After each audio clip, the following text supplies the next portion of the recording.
Hello and welcome again to Neogen Esports.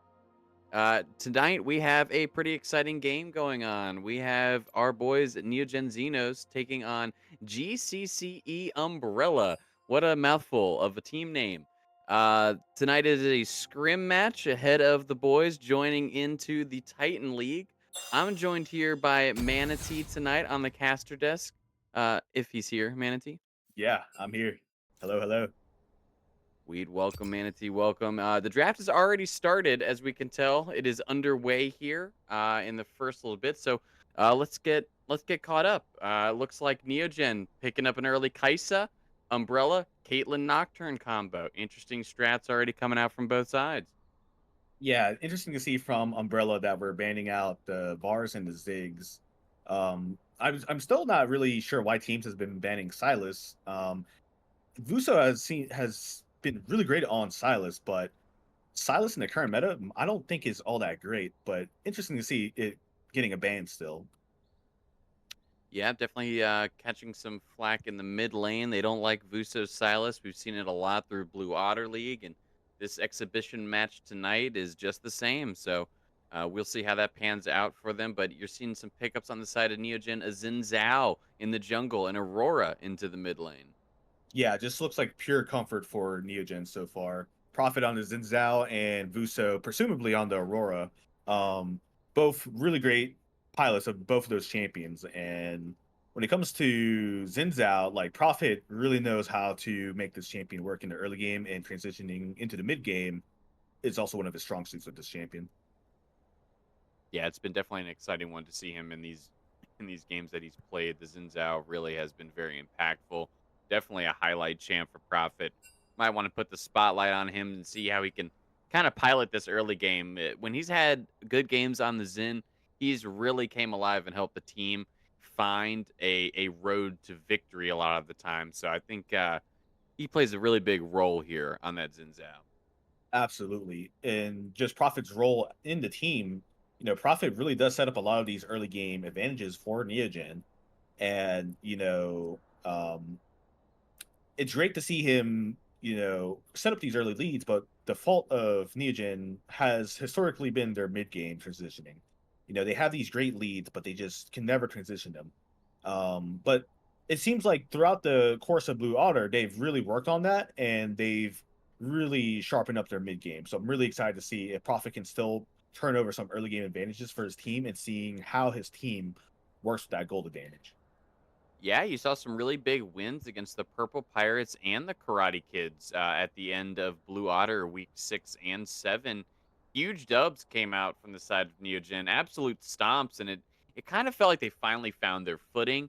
The guys really started to gel as a team, and like you said, started to turn some of those mid-game woes around and be able to transition into that late game and really capitalize and stop making some of those mistakes that they were making in their earlier games and earlier series. Really exciting to see how they end up moving into this upcoming Titan League. Tonight might be a good look a little bit into how the direction of the team is going since the end of Blue Otter. Yeah, absolutely. I mean, the Blue Otter League was kind of a mismatch of a whole bunch of things. Really, like the roller coaster for Neogen. They started out as a completely different team, really, and then transitioning into Neogen and the whole atmosphere behind that. Um, Towards the end of Blue Otter was looking real good. So hopefully they can keep that momentum towards this scrim match, and then bring that energy into the Titan League and seeing how they can really propel themselves forward in that league. Yeah, and getting back to some pick and ban here, it looks like Umbrella opting not to pick a champion. This is a bold move, Cotton. I'm wondering how it's going to work out for him here. Yeah, No ban, no pick, and a Scion. I mean, this is I've never seen a strat like this before. What do you think here, Manatee? I mean 4v5 already is pretty confident on their side. Now, in response to the Scion though, a Trundle, traditionally we haven't really seen the Scion versus Trundle matchup so much in pro play, but I generally do think Trundle just hammers in Scion. But historically, part of the reason why pros don't really pick that is Trundle is really vulnerable to ganks. He's a champion that just needs to get rolling. You know, if he gets set behind, even against a Scion, you know, it's miserable to play against. So it's really up to Neogen to protect this Trundle and make sure that he's getting the support that he needs to just completely take over the game. Yeah, I mean, they have a really, really strong top side into that Scion matchup. The Trundle just eats him alive, and a Trundle Xin Zhao combo is pretty lethal early brawling towards the top side of the map. And I know I've seen a lot of synergy between Prophet and Cuddle to try and make some plays towards those early top side scuttle fights and obviously earlier grub takes. Now that's obviously changed with some recent patches on when things spawn, but I think again, you just see a really strong 2v2 towards the top side. Could cause a lot of fighting, and I guess we'll have to see how it really pans out throughout the game as the last picks are kind of coming through here. Umbrella looking like it's going to be picking up a Soraka and Renata on the side of Neogen. Yeah, and looking towards Neo Jam's comp, I'm really thinking that they want to play more of a splitting style with the Trundle, Aurora, and even the Kaisa, just to like split them around the map and kind of have them run to them. Mhm. But I think Umbrella has a pretty good team comp to kind of counter this split pushing attempt that Neogen wants to do. Nocturne really great at handling side lanes. So it really will depend once again how far this Trundle can really get ahead. Because if the Trundle is just any sort of bit behind this game, Nocturne's just gonna start setting up a camp and gonna have really good troll meat over and over and over again. Yeah, yeah, that's definitely for sure. And one thing to note, though, this side lane pressure that Neogen is looking for is definitely really a strong strat. The Nocturne can really turn that upside down. Those easy picks on that paranoia to create that 2v1 in a side lane from multiple screens away is a good pickup on the side of Umbrella, and it might have some kind of advantage against a Neogen split push comp. Yeah, especially with the compare that with the Scion. Now we don't know what their mid laner picked just yet, so I'm interested to see what mid laner rolls in with the comp. But let's just assume that maybe it's Oriana, and we Right. we know that Nocturne Oriana is a pretty common and a good common comp that we've seen in pro play. And part of the reason due to that is because Nocturne by himself isn't really much of a team fighter, right? But you paired him up with an Oriana, and then he becomes this team fighting beast. Just put the ball on him, he dives in 1v4, and boom, you got yourself a pentakill. And um then you pair that up with Scion, and it just becomes this, huge side lane threat where Scion just ults onto Trundle or anyone on the side lane, and the Nocturne follows up. It's a really deadly combo and really puts a wrench in like the split pushing aspect of Neogen. Mhm. So we talk a lot about the top side and how important the top side is, but less importantly, so the bot lane with Caitlyn Soraka, that's really tough matchup for um the Kaisa and the Renata. I'm really curious to see how they're going to play that one out as well. Because so far, you have a strong top side that needs to kind of be, in a winning position for you guys for Neogen to be in a good position. But the bot side is leaves a lot to be desired. Yeah, Neogen's probably gonna be holding on for dear life in that lane. I mean, that's a tough lane. The range advantage that a Caitlyn inherently brings is just it's oppressive. My I mean, champion and is it makes ready, things very difficult when even if you're you are playing it not. into a low range AD carry like Kaisa, who really does want to have some time to spike, get Ignorant those brat. upgrades on her skills, get those items. Charge. It might be a very difficult lane for poor Paxax, and I believe also we do have a sub in for support. Honeybun is in for the side of Neogen, so we do need to take that into account for this game one of this 3-round scrim block. That could shake things up in the bot lane as well, not having your starter in. Yeah, no, definitely. And back on that bot lane matchup, Caitlyn versus Kaisa, that random advantage really is going to play a large part. But the Soraka as well is going to make your life living hell as well. The Starfall is a really annoying poke tool, and there's not much a Kaisa can really do against it. So the only hope that Neogen has with their bot lane is to hope for a really nasty all in. But chances of that happening are very very slim. Yeah, they're going to need some pressure, definitely from Profit in this game to kind of alleviate that.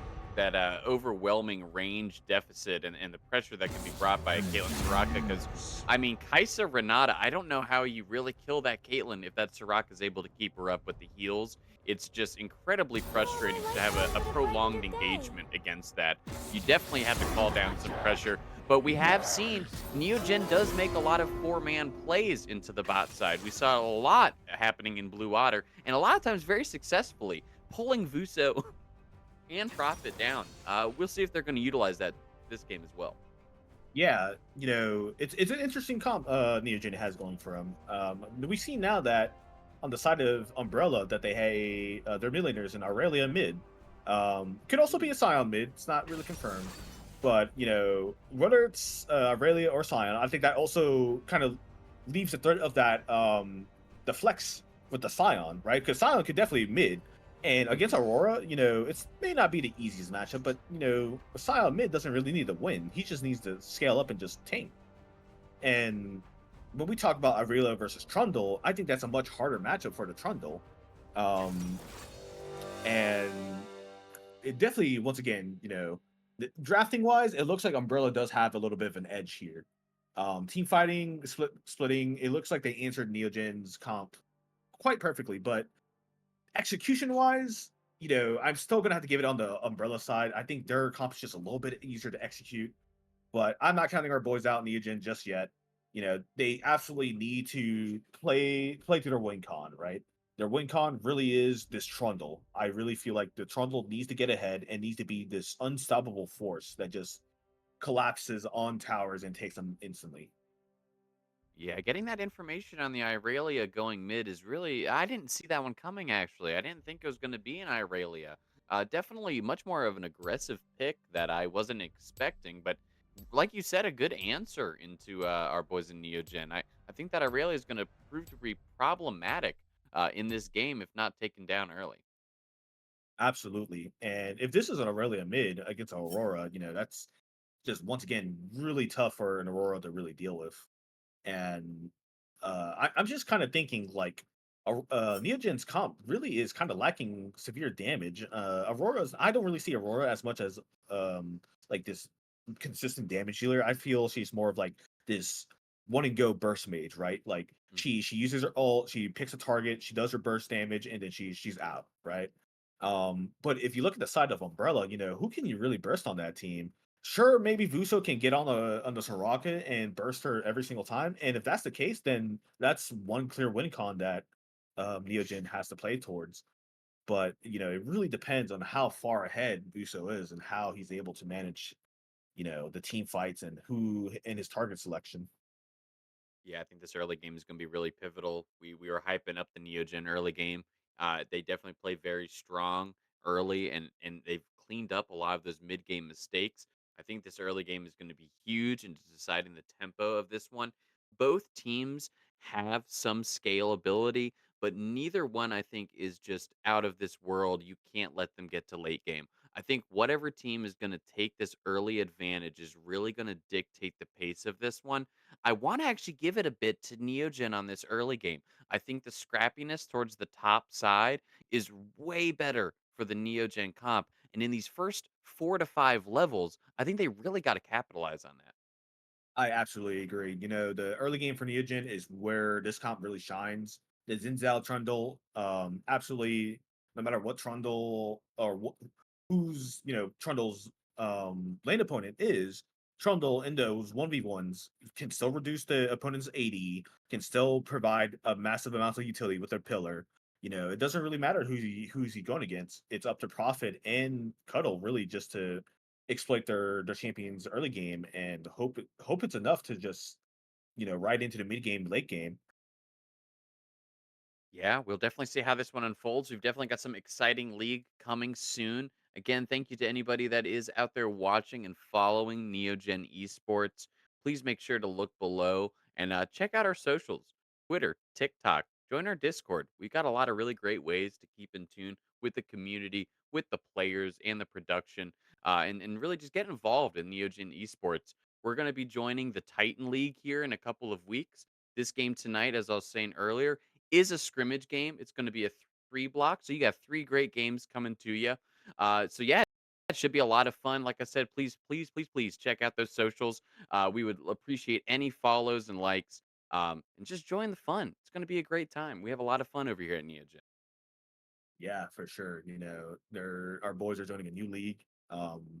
Basically the new Neogen branding as well. There's a lot of excitement to be had over the next few weeks. Yeah, it's going to be fun. And it looks like we are about to be getting into game here. Game number one against Umbrella in this three block series. We already had a little bit of early game strategy talking. You kind of have a favored pick for Umbrella's comp. We saw some win avenues for Neogen. What do you think's the most important thing, Manatee, that Neogen needs to do in this game? Absolutely, they cannot let this bot lane get too far ahead. It's already a losing matchup for Kaisa versus Caitlyn, but that's fine. Just as long as you're not bleeding out too much and you're able to keep steady with the Caitlyn, I think that's just your win con. And it looks like we got a little bit of a pause going on. Nice. Uh, Good start to a game. You always love to see a pause to the start of any competitive league match. It sets the tone right. yeah, absolutely. Who wants to sit there and actually like hit minions or outplay your opponents? No, I'm here to look at the freaking bar for pause time. The sepia color that this creates onto the map is way better than watching any gameplay, if you ask me. So Yeah, this is awesome. exactly. But it looks like we are starting. This game is unpausing, and we're about to get into it here. Game number one, starting up in this scrimmage match. Let's see how things end up going. It's been a long 0. It's been sitting on 0 for quite some time here. Small indie company, it looks like. Yep. Client, top of the line. They put a lot of money into it. And here we go, everybody. Game one is now underway.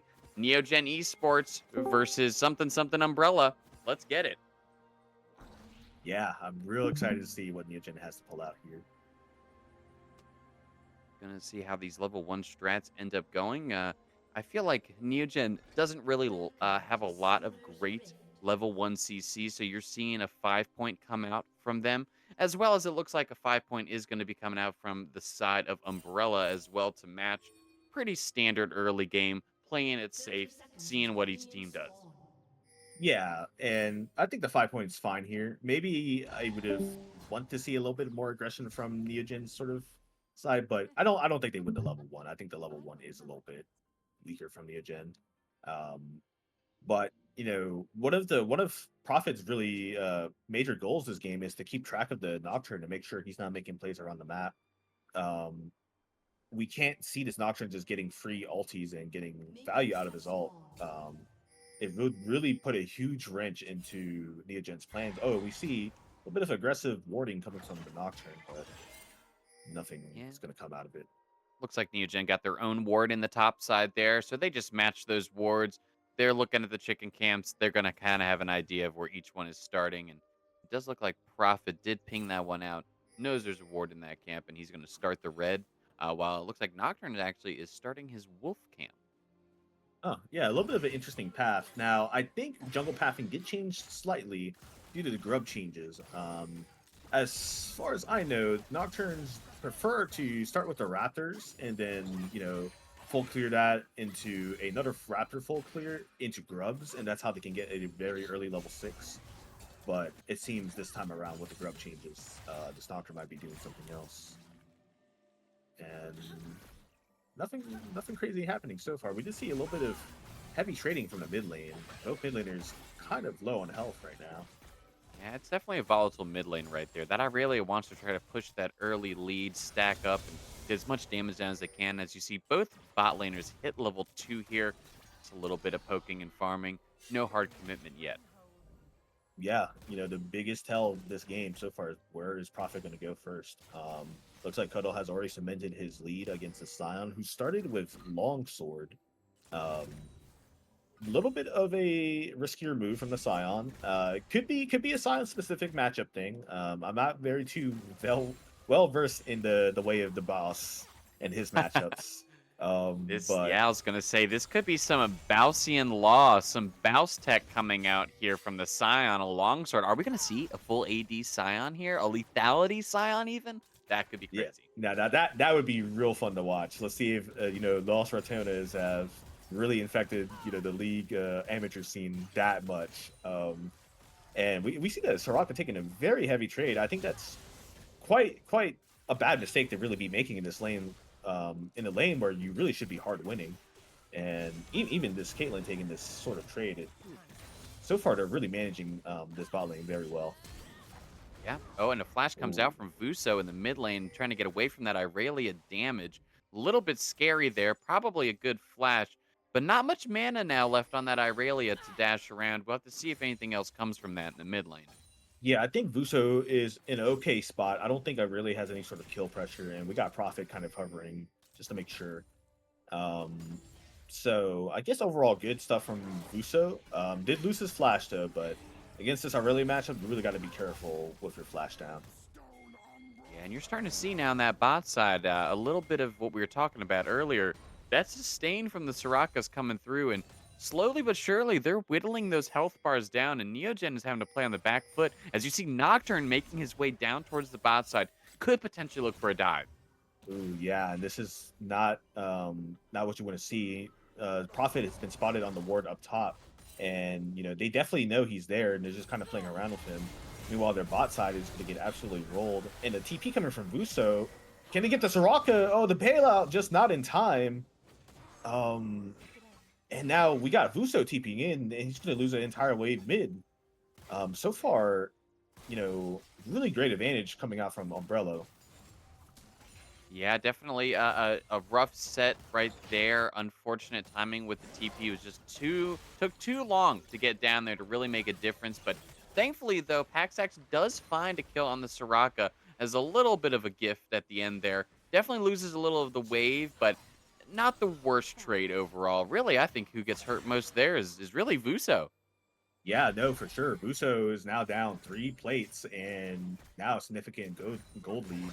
Um, really rough to see from this Aurelia. You don't want to give Aurelia too much gold, but yeah, I mean it's a little bit of an unfortunate blunder there from Neogen. I think playing towards this um playing towards this Trundle is something that is to be expected, but to that extent, I think you need to like be aware of what Nocturne is doing as well. Yeah, and you really need to be able to set that up towards top a little better. The Trundle has full pressure and prio to push the wave continuously into the Scion, and it kind of unfortunately made it almost impossible for Prophet to find a gank up there with how far he was pushed in. So it allowed that Nocturne to find a good avenue towards bottom and make that dive happen. We'll see how they can kind of transition. The early game is starting to come to a close here shortly. And I think Neogen does need to find a play here soon to start dictating a little bit of this tempo. Yeah, absolutely. The goal deficit isn't so bad. That one kill and that the one trade really saved them from being a complete disaster. And Cuddle is still putting a lot of pressure up top.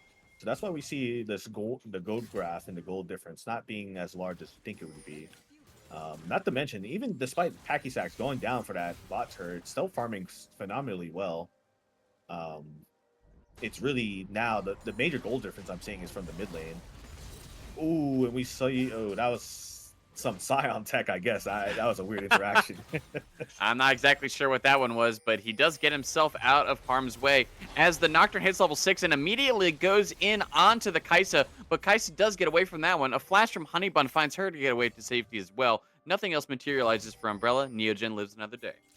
Wow, and that I mean, this is really big for Neogen actually. Nocturne ult this early in the game is a really long cooldown. It's almost like 2-3 minutes, 2 minutes 30 seconds, something like that. Really long cooldown. We're seeing a repeat game coming from Prophet, and looks like Silent is going to go down here at the cost of Dragon. I don't necessarily agree with that, but if Neogen can wreck this top tower really fast, I think it could pay dividends. Yeah, I guess it was kind of take what you can get at that point. They were able to find the repeat gank, get a kill onto that Trundle. Definitely is going to be a big win con for him, so it might work out in the late game. Giving over that early Mountain Dragon definitely hurts, but Not too bad. Not too bad on the side of Neogen. Slight gold lead now, even for Neogen coming out. About 400 gold. It's negligible, but it's still elite. Yeah, absolutely. And unfortunately, for Profit's side of things, he loses his red cam for that as well. And, you know, um, Looks like I we just got an guess, achievement for the Thieves yeah, Guild, which is pretty awesome here. I don't know who stole some money in this game, but it had to be the that's a great one doctor. to find. It had to Yeah, be it had to be the Nocturne. doctor. Yeah. He stole some money, and the Thieves Guild gave him an achievement for that. That's good to see. It's good to see. And again, Absolutely. you're seeing a lot of harass coming out from the bot side here. But we're about to get a face check. Does look like Prophet does find a Nocturne. He charges back in onto the Irelia to find the knockup, and they just obliterate her. What a great fight right there. Do they want to continue this one? The Scion is walked down, but he decides to walk it out. No further fighting. Yeah, I mean, really great setup from Profit there. I guess they really didn't expect him to be there at that time, and I guess I really am not really respecting the burst damage coming from Vuso. This is still Aurora, still a champion made in 2024, right? So definitely does a quite a good bit of damage, even with just a sword boot. So you really got to respect that. But overall, really well set up from Profit, and that gives them a full three grub, and that's definitely what you want. You want the full three grub for this Trundle to really wreak havoc on this turret. Yeah, Neogen definitely finding an avenue there. A couple good plays back to back, or finding them in a pretty spot right now. And it looks like there's a disconnect. That grub take must have really made the Irelia sad. Said, you know what? No more for me. I'm out of here. And a pause does come. We expected that one to fall. Yeah, I mean, hey, that is a potential rage quit. No, okay, but um, I guess looking at the state of the game for Neogen, I think they're in a pretty good spot. They have a slight gold lead with three grubs. This three grubs is really going to change, how this game plays out. And okay, looks like we're back in the game. And looking at the top side, Nocturne is hovering, posturing potentially for a gank. Cuddle's really got to be careful with his positioning here. Okay, looks like he's out of danger for now. Yep, Nocturne's out of there. Yeah, I do think that grub take, I don't think we can understate that enough, especially in the game where this Trundle is going to be holding such high prio into how the game pans out. Those grubs are pivotal for the Neogen's game and their just entire comp. No, yeah, absolutely. And not just for the Trundle. I mean, just the kind of the way Neogen wants to play this game is just splitting the enemy team around. And we see a gank coming out from Prophet. I think this Aurelia is just dead, and really well done for the Prophet once again. Yeah, Prophet finding those creative angles to get these ganks off, some repeat ganks towards the top, a sneaky stop in the bush to catch the Nocturne, and now you see him wrap around long ways to find that Irelia. A lot of creative pathing, and like we were talking about earlier, Prophet, a huge catalyst for these early games for Neogen. Finding some creative ganks really helped set them up for a good mid game. Absolutely. And I mean, even looking at the mid lane matchup with this Aurelia, um, still has a quite good gold lead over Vuso, I would imagine, even despite going down two times. And we see Nocturne going for a bot gank here. Let's see if anything comes out of it. Renata does not have flash, but still has the ulti coming out. Hostile And takeover does hit the Nocturne, but it doesn't seem to really do too much there, as you do get the return gank from Vusa. But watch out, this Irelia is now on the backside. Tries to find the yeah, Renata. A good hit on the Renata, but it is not able to peel that Irelia off. And now the Irelia is just chopping through the rest of their team. Vusa ends up taking that shot from Kalen to not allow his Kaisa to go down, but a really difficult play towards the bottom side. Umbrella pulls 4, and they come out on top.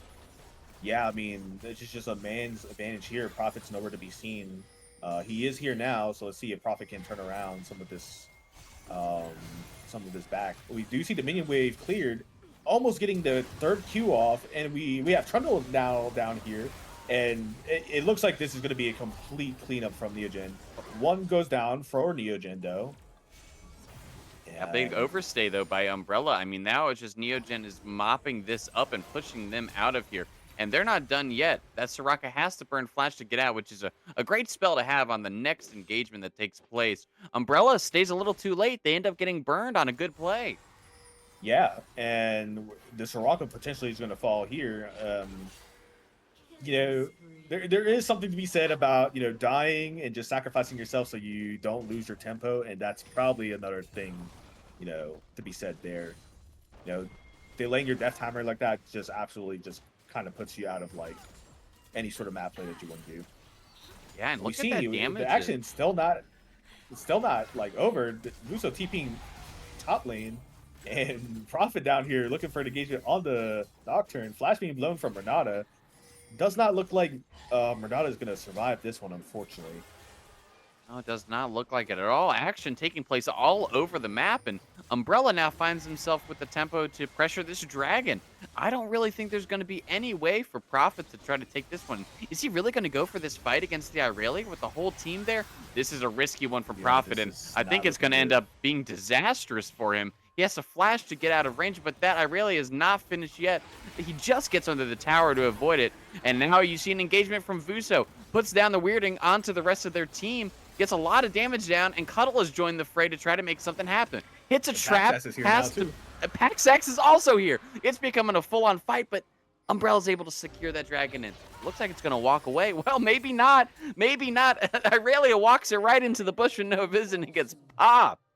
Yeah, I mean, we might need to keep a Irelia face check counter on for this game, because that's probably the third time that's happened. Um, but man, just a lot of action coming out from both teams. No team wanting to back down and give up anything for free. It's what you really like to see. Although the execution from Neogen being a little bit sloppy. Oh, Oh, and there's about to be a big hostile takeover here. A nice handshake from Honeybun to get both of them. This is about to turn into some disaster for Umbrella if this pause ever does unpause.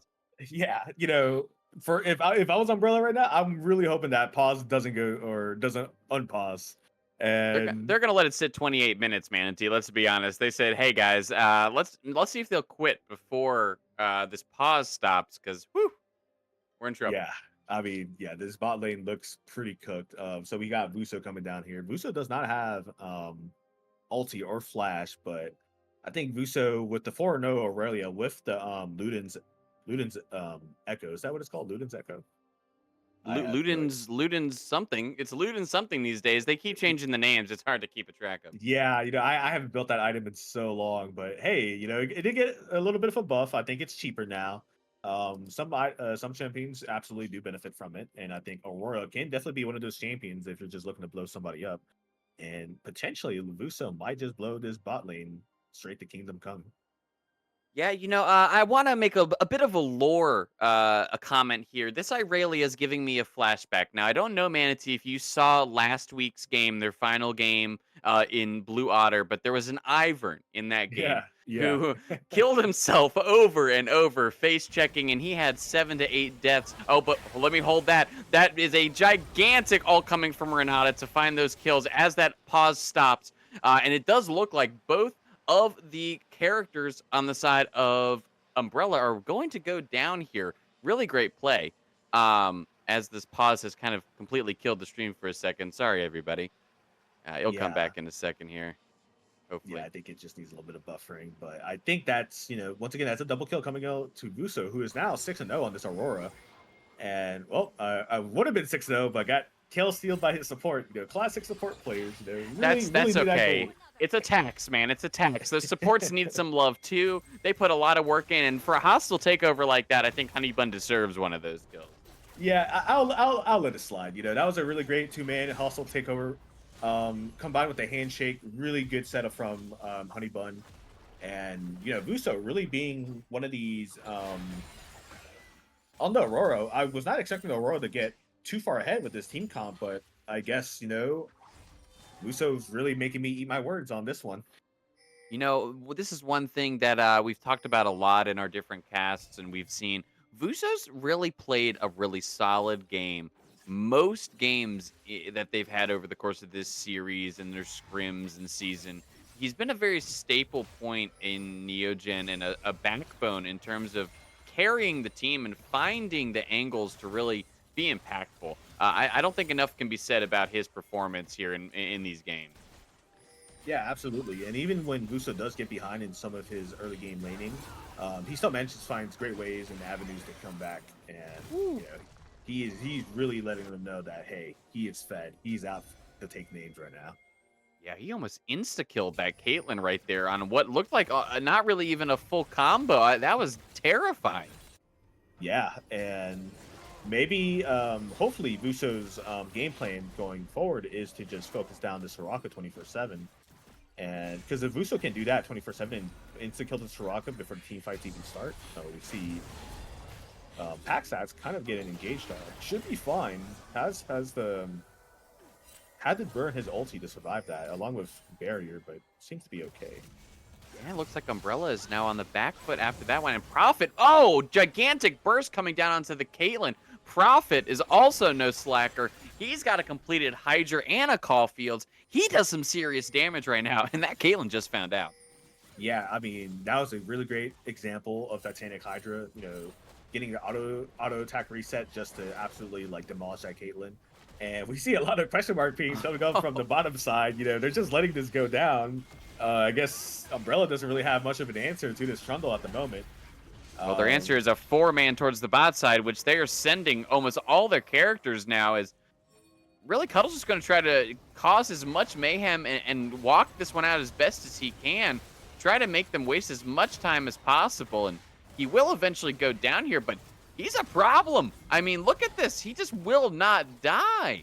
Yeah, I mean, holy cow, it's really taken a long time to kill this man. And unfortunately, for on Neogen side of things, the tempo play to do that sort of thing was not there. So unfortunately, his death really did come for about nothing. But I mean, you can kind of see like the strength of Neogen's team comps here. If you got behind on this Nocturne, if you got behind on this, bot lane, who has the damage to really deal with Neogen? Nobody. Yeah, and I mean, really, the Nocturne is the only one on the side of Umbrella that really has any good income and positive stat line. And but I don't think a Nocturne can really carry this one on their own. As you see another engagement towards the mid side here, Vuso wanting to try to find some damage, but accidentally hits the side of his weirding, and he flies back. Doesn't able to get his burst off, but still applies enough pressure to take down that tier 1. As you see Prophet now going on a full engage towards the mid side here. Flash, knock up, and gigantic hostile takeover. Oh, that was beautiful. Again, Honeybun finding some gigantic engages. Packy feeling himself right now, going in between two towers. And he's going to find an Aurelia at the other side of it. Can he survive this one? It's not looking good for Packy Sacks right now. He's gonna fall through Scion and Aurelia. And bit overzealous. Oh, that's a 1000k shutdown. Oh, this is not looking good on the side of Neogen. This is not what you wanted to do. Too ham, Pack Sacks. He saw it. He thought he had the kill, but he doesn't have the items yet. You're trying to do that only on a Kraken Slayer. You haven't even finished your second item. He did not have the burst, and it ends up being a gigantic failure on the side of Neogen, and really helped Umbrella find an avenue back into this game. That was 4 kills to Irelia, Manatee. 4! Yeah, not to mention a 1k gold shutdown and a 500 gold shutdown. We're talking Irelia just had a major payday, won the lottery basically, and a 300 gold turret. And we're still seeing action. Now, this Irelia hasn't spent any of her gold, so she's not actually too threatening right now. But man, you really got to wonder what is Neogen doing, because they had a really great early game. They're transitioning into this mid game, but you're 3 dragons down, your Trundle dies for nothing, and you got your 80 carry kind of going in between 2 turrets. It's time to tone it down a bit. Yeah, and with that Chemtech being grabbed there, they're now on Soul Point on the side of Umbrella. But you see Cuddlebun going hard onto this Irelia, trying to find the kill. A full engage onto her, and she's got to run for the hills. But the rest of the side of Umbrella is here to help. Engage from the Scion, comes down, doesn't quite find Cuddle, and he is able to walk this one out safely. Yeah, I mean, I don't really know what that Irelia is doing. She has so much gold. I don't know why she hasn't spent it. But looks like Soraka's going to fall down here. Another good pick for Neogen. It's going to maybe give him the Autocon for free. And we see Aurelia now buying her items right now from that giant gold lead that was transferred over to her, and you But know, a bit of a misstep though from Umbrella Manatee. I mean, again, they ended up giving a lot over there. Oh, and goodbye, Caitlyn. Is that I don't even. Vuso just absolutely annihilated her with the combo. Really, yeah. really strong. Unfortunately, I don't think their bot lane gets to play at all this game. So I don't think Caitlyn nor Soraka is going to have a good time. And looks like we got a failed Rift Herald attempt. Kind of drove it right into the destroyed turret, but we'll see if it gets any more value. Now, despite the giant colossal throw that Neogen gave over, they're not out of it. By no means they're like done.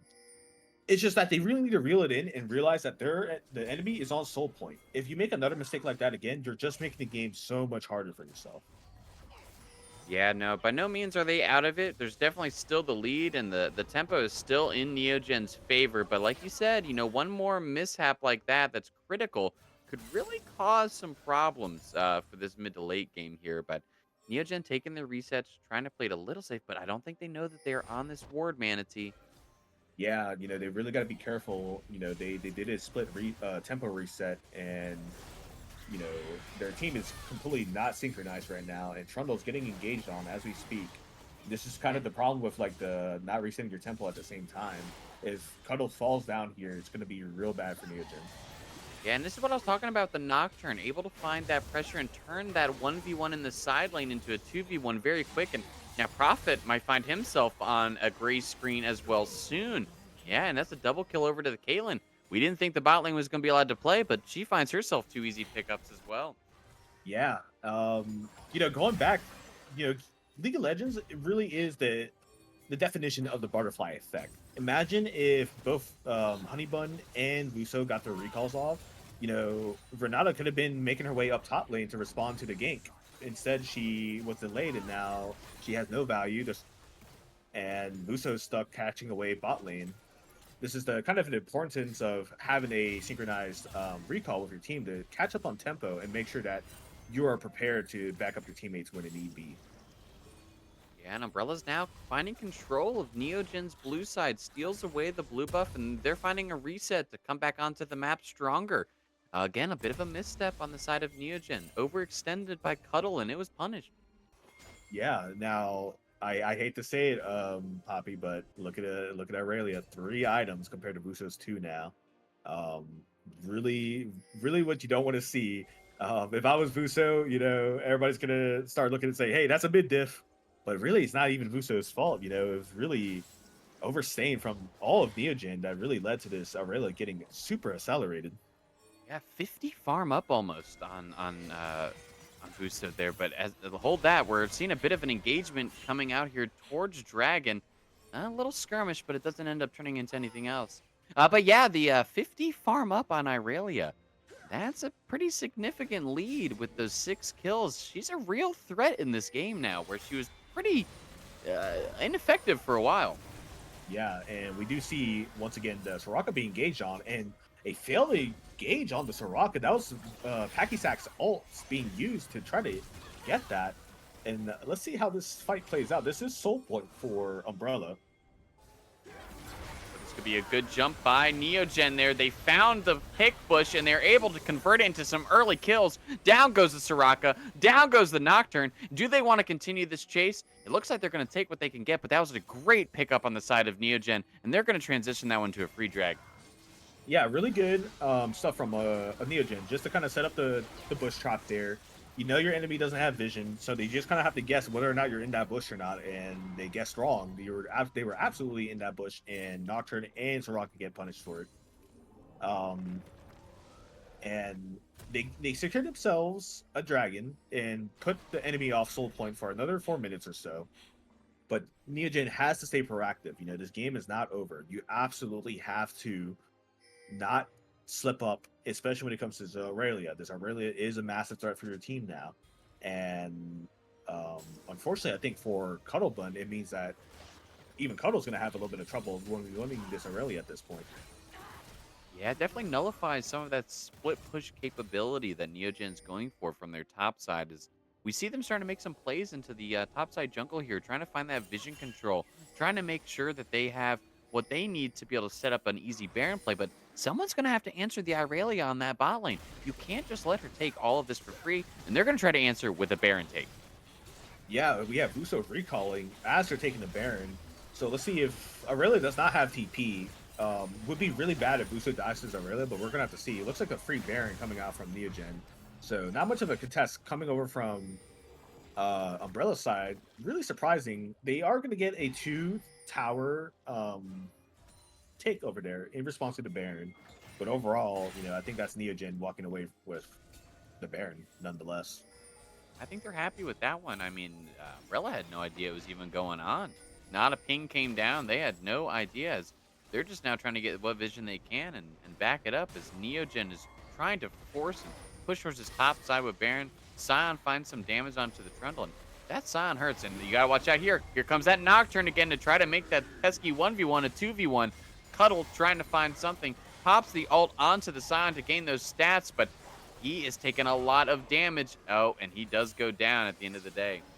Yeah, really interesting itemization coming out from the Nocturne with the Frozen Heart. I'd say it's might be actually really good against Neogen's team with the Kaisa, who relies on that attack speed, along with Frondo, who obviously also relies on that attack speed. Really smart pickup coming up from the Nocturne. Yeah, definitely some good itemization. When behind on that back foot, he chose an item that is still going to be useful for him and his team that counters the enemy comp. That's some smart play. That's what you want to see in some higher level games is those correct items being picked up. Yeah, for sure. Now, while I do agree that's a really great pickup, I do think the Nocturne, if he wants to kind of nuzzle what Cuddlebun is doing with the Trundle, he might need to pick himself a later Rune King, just so that on-hit Nocturne can be a little bit more effective at taking down the Trundle.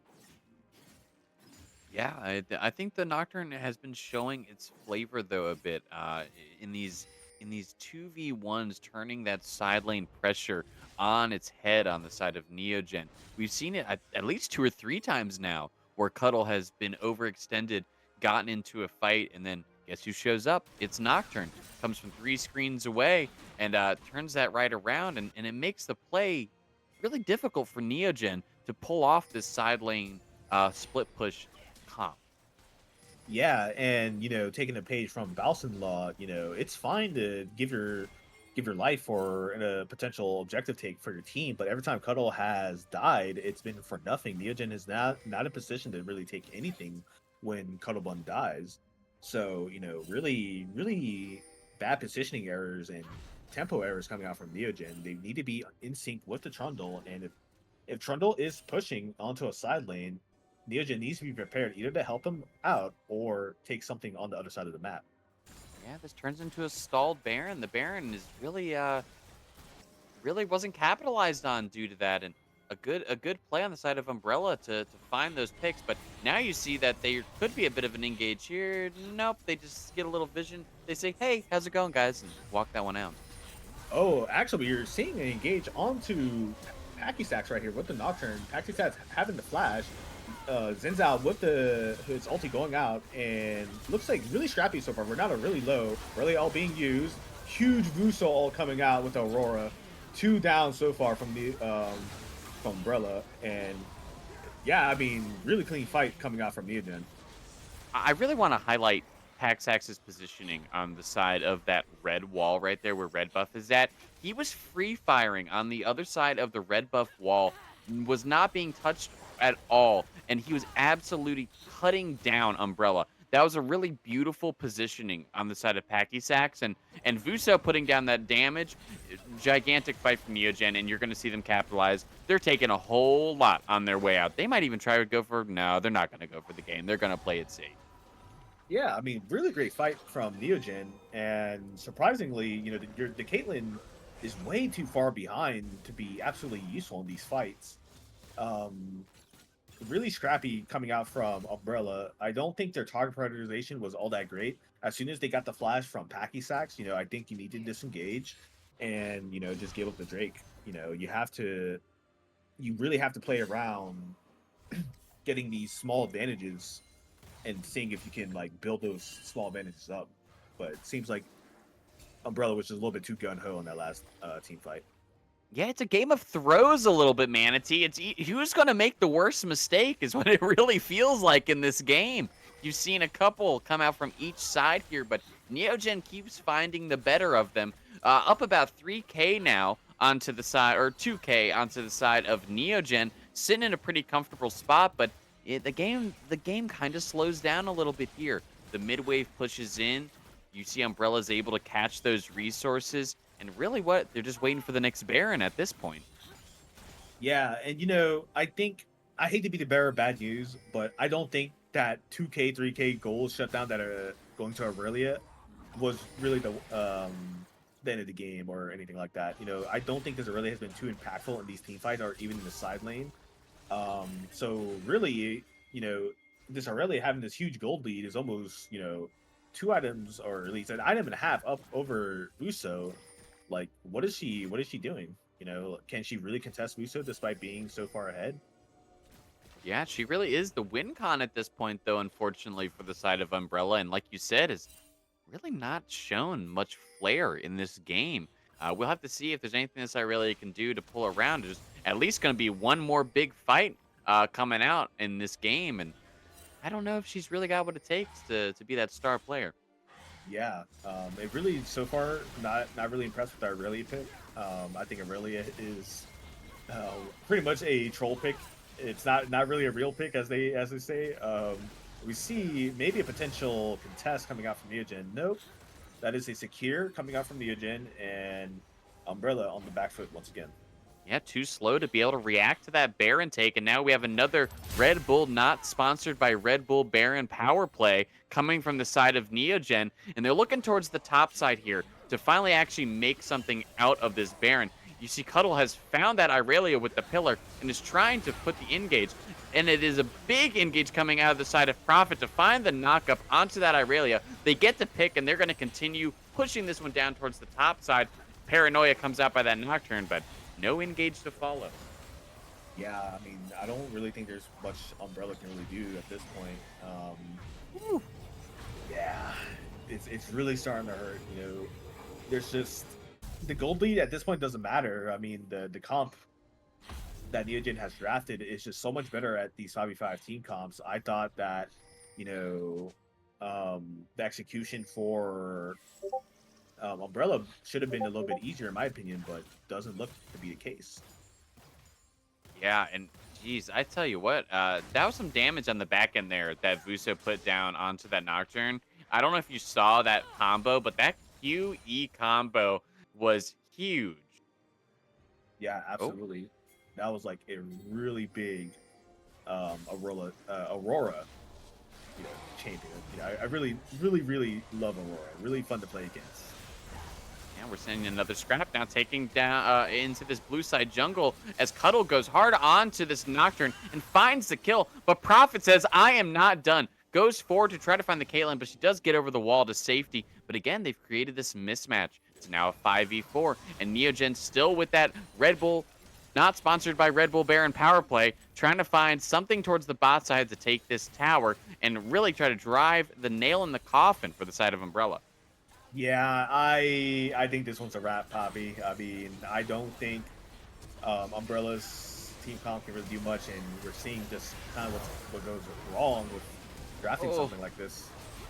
another gigantic hostile takeover, Manatee. Honeybun has been on fire with these tonight, and Neogen is wiping the floor with them. They're going to put this game to rest. That is it for game one. You're seeing Neogen Esports take down Umbrella in game one of this 3-block series scrim. GG Neogen. Yeah, really good stuff coming out from Neogen. Really sloppy. Maybe a little bit of trolling plays that happened around the mid game, but it wasn't enough for them to distract them from what mattered. Still played to their win con, and despite a few early mid game mistakes here and there, they still played really well during the 5v5 team fights. And that is one of the strengths that Neogen, I believe, should really be accredited for. Their team fighting in the 5v5 usually tends to be much better than the enemy teams. They usually know the mechanics of these players on Neogen are really good in the 5v5, and it really showed during this game. Yeah, I agree with you, Manatee. Well, that is a great end to game one. We will be back here in just a couple of minutes. We're going to take a short break as we get into the next game's draft. Stay with us. We'll be back for some more action.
All right, we are back. Poppy and Manatee on the caster desk tonight. We're back after that awesome game one. Neogen finding a victory over the side of GCCE Umbrella in this three-block scrim match. Manatee, what are your thoughts? I mean, I had my doubts about Neogen's team comp. I didn't think that Aurora was going to do much, but turns out she did a whole bunch actually. Um, and on the side of Umbrella, the what changes do they have to make? I genuinely think that Aurelia is a troll bait pick and does not do anything even in really good conditions. We saw that game that Aurelia had a 2 to 3K gold lead just given to her, and she was not able to really use or make use of it at all. Yeah, I think Aurelia kind of falls into that solo queue pick, right, Manatee? Yeah, It's something yeah, that is so strong in a 1v1 scenario where maybe the teams don't have the best coordination and you can run rampant on your opponent. But in something like this, where it's a competitive five scenario and a team that actually has some cohesion, it's really difficult to make a pick like that shine. for sure. And the rest of Umbrella's comp just kind of fell flat as soon as their bot lane got behind. One of the points that we talked about during the draft was, you know, Umbrella's bot lane has to be ahead, otherwise they just do not really do much of anything. We saw that in full force. The Caitlyn and Soraka being so useless, not being able to save teammates, not being able to do any damage really. Yeah, it was definitely difficult for the bot lane there for Umbrella, and we really thought they were going to be the focal point to kind of drive home any leads that Umbrella were going to have. We talked about how strong the top side of the map was for Neogen early, and that they needed to really find some kind of advantage in the bot side with that Caitlyn Soraka. And as you said, they fell flat on their face. There just wasn't anything coming from the side of Umbrella's bot lane. Yeah, and I'll have to give credit where credit's due. Packy Sacks and Honey Bun really did real good job at like avoiding the ganks and making sure that their bot lane just did get extremely ahead. They did some really good early game trading, and even with the level one, not the level one, but the like level three, level four tower dive that happened, Packy Sacks was still able to um find significant gold leads through CSing well and just keeping consistent. Yeah, I mean, great play, and I would really like to highlight Honey Bun in this game. I think she needs to get an MVP of this game. She had multiple hostile takeovers on that Renata that were gigantic into completely stomping the team fights against Umbrella. Multi-man, 3, 4 man hostile takeovers multiple times throughout the game. That's what you want to see from your support. Absolutely. Like, she had really great handshakes, really great hostile takeovers, really good W usage. I don't know the name of her W, The but bailouts. bailout. Yeah, very good bailouts. But honestly, if I had to cast my MVP vote, it really had to be for Russo. I he did struggle a little bit in that early game TP play, but he was able to bounce it back with the help of Profit. And despite him giving over a 1K gold shutdown, he was able to still stay ahead of the Aurelia. Yeah, no, you're right. Vuso had a great game, and now it does look like we are getting into pick and ban for this game two of this three-block scrim against Neogen Esports and GCCE Umbrella. Early bans coming out. Neogen taking the Gwen off of the table, and Umbrella not letting Paxax have that Varus again. Yeah, I mean, pack sacks with Tavares, you don't want to play against it. It does not look fun. The same thing with his Ziggs. That guy is the number one Ziggs player in the world, so you don't want to give him Ziggs. Um, so very standard stuff coming out from Umbrella. On the Neogen side of things, once again, we're seeing Gwen potentially Neogen wanting to play more of a tankier top lane with the Gwen being banned out. So I'm interested to see how they switch it up this time around. Yeah, and one thing to note for the spectators out there, this is fearless draft on these three games. So you can see below the bans that are currently taking place, the champs that were played. last game, none of those are available to either side. Fearless Draft really creates some funky and deep dive team comps that you have to really pull deep into your champion pool to find. I really love this style of league, and since they've made these changes and a lot of the competitive leagues have made the change to follow it, I think it's helped elevate the game big time. For sure, I absolutely agree. It's fun seeing your pro players like struggle with their small champion pools, and really creative players that we've seen like Whipwo is definitely one that comes to mind. Mm. He really innovates in the top lane with his counter picks, and it's really a good all or nothing sort of like side to him that we don't often get to see in pro play very often. Yeah, I agree with you 100%. And we are seeing now the first picks coming out. Umbrella, early pickup onto the Vi, getting some lockdown in the jungle and some playmaking where the Nocturne failed last time.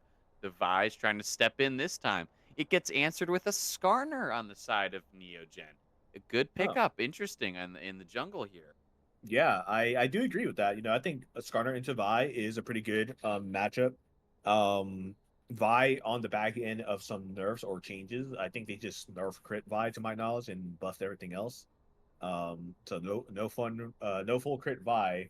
Um but Ezreal also being picked up. So far pretty stock standard stuff. A counter pick jungle with the Skarner. And Ezreal a good answer into the Vi as well.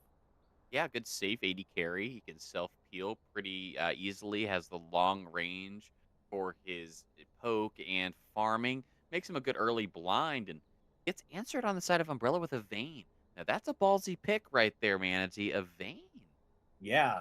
Uh, You really don't see a lot of Vaynes, especially not in the bot lane. Against an Ezreal, I don't think she wins very early on. Ezreal's not really well, excuse me. Ezreal is known for kind of winning some lane matchups. He has really good lane matchups, and other lane matchups he struggles in, but Vayne, I don't think he struggles in at all. And we're seeing Grog is also picked up. So a little bit of anti-synergy going on. Not really sure what Umbrella is cooking so far, but really interesting stuff so far. This Vayne is looking like it might go bottom. Just given these picks here, I would say Gragas top, Vi jungle, Vayne bot. It's an interesting pick. Like you said, we don't see Vayne too much in the bot lane. It's primarily used as a counter pick in the top side these days. Does great into a lot of top lane matchups. And Neogen rounds out their first round of picks here with a Vex. We've seen Wuso's Vex kind of struggle early on, but Wuso is really good at coming back into games through team fighting and good solid decision making. I'm not sure how much value the Vex really provides against a Vi Gragas. Um, you know, Despite Vi being able to, still able to catch you through the point and click stun that she has with her R, but it could be potentially good for any sort of like Q engages from the Vi. But aside from that, we're gonna have to see if this Vex pick ends up being good. Yeah, I see some. I'm not a big fan of Vex, if you can tell. I can see it. I think there's a bit of artillery coming in from the side of Neogen here. You got a big beefy scorpion in front of you. And so what do you want behind you?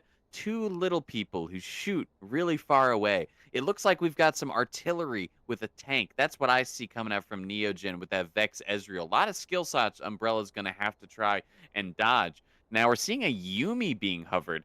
This could be a pocket pick coming in here for Honeybun. But it looks like they're opting to maybe go a different way with the Tarek. Tarek sounds a little bit interesting. Yumi definitely also sounds interesting. Don't think it's gonna go through. Nala seems more of a stock standard to me, and I think that is gonna be the Nala's. Oh, Zyra Ooh. being locked in. So really good answer into the Vayne. Vayne really struggles against these sort of poke, heavy matchups in the bot lane, and I don't know if Umbrella really has an answer for it. Soraka was already played, so you can't pick Soraka to neutralize some of it.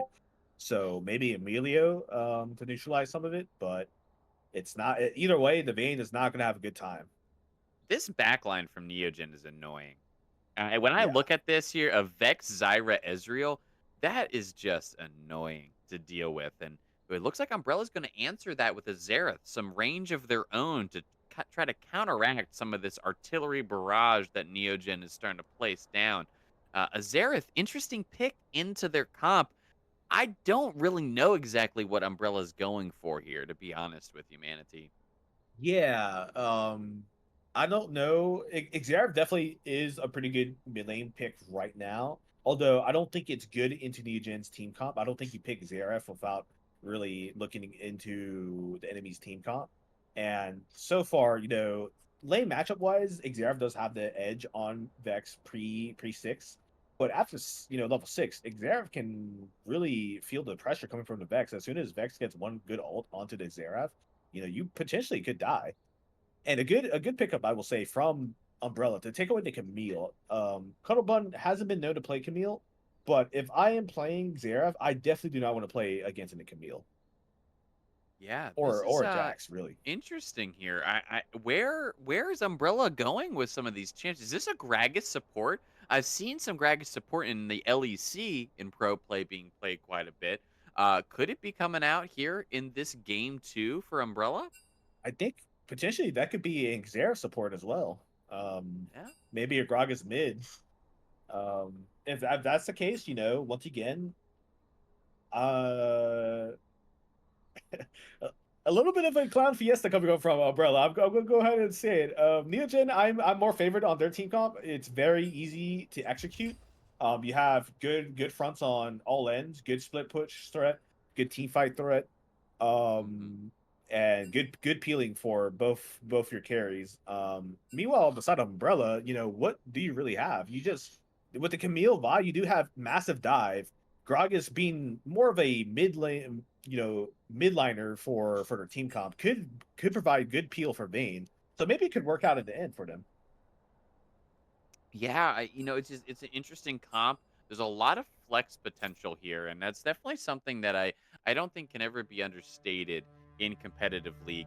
Flex picks are so important in these drafts to throw off an enemy team or to be able to find an advantage somewhere that you may not have gotten in your draft order. So we'll have to really wait and see where some of these characters come out. But I think it is looking like it might be the Camille top, Vi jungle, and a Gragas mid with the Xerath Vayne bottom. Yeah, it's quite crazy. I mean, we got a triple flex situation potentially. I mean, if you're willing to go that route, you could play Vi top as well. So maybe a quadruple flex coming out from Umbrella. I think Poppy, you called it though. I think the most likely team comp coming out from Umbrella will most likely be the Gragas mid, Kizera support, and Camille top. If it is a Vi top, though, it's another page taken out of the Bouse. This guy might be a Bouse enjoyer, is what I'm starting to see here. Scion game one didn't find all the success that maybe he wanted, but game two, could he go full crit Vi? It's possible. Yeah, despite the nerfs, I think it's still viable.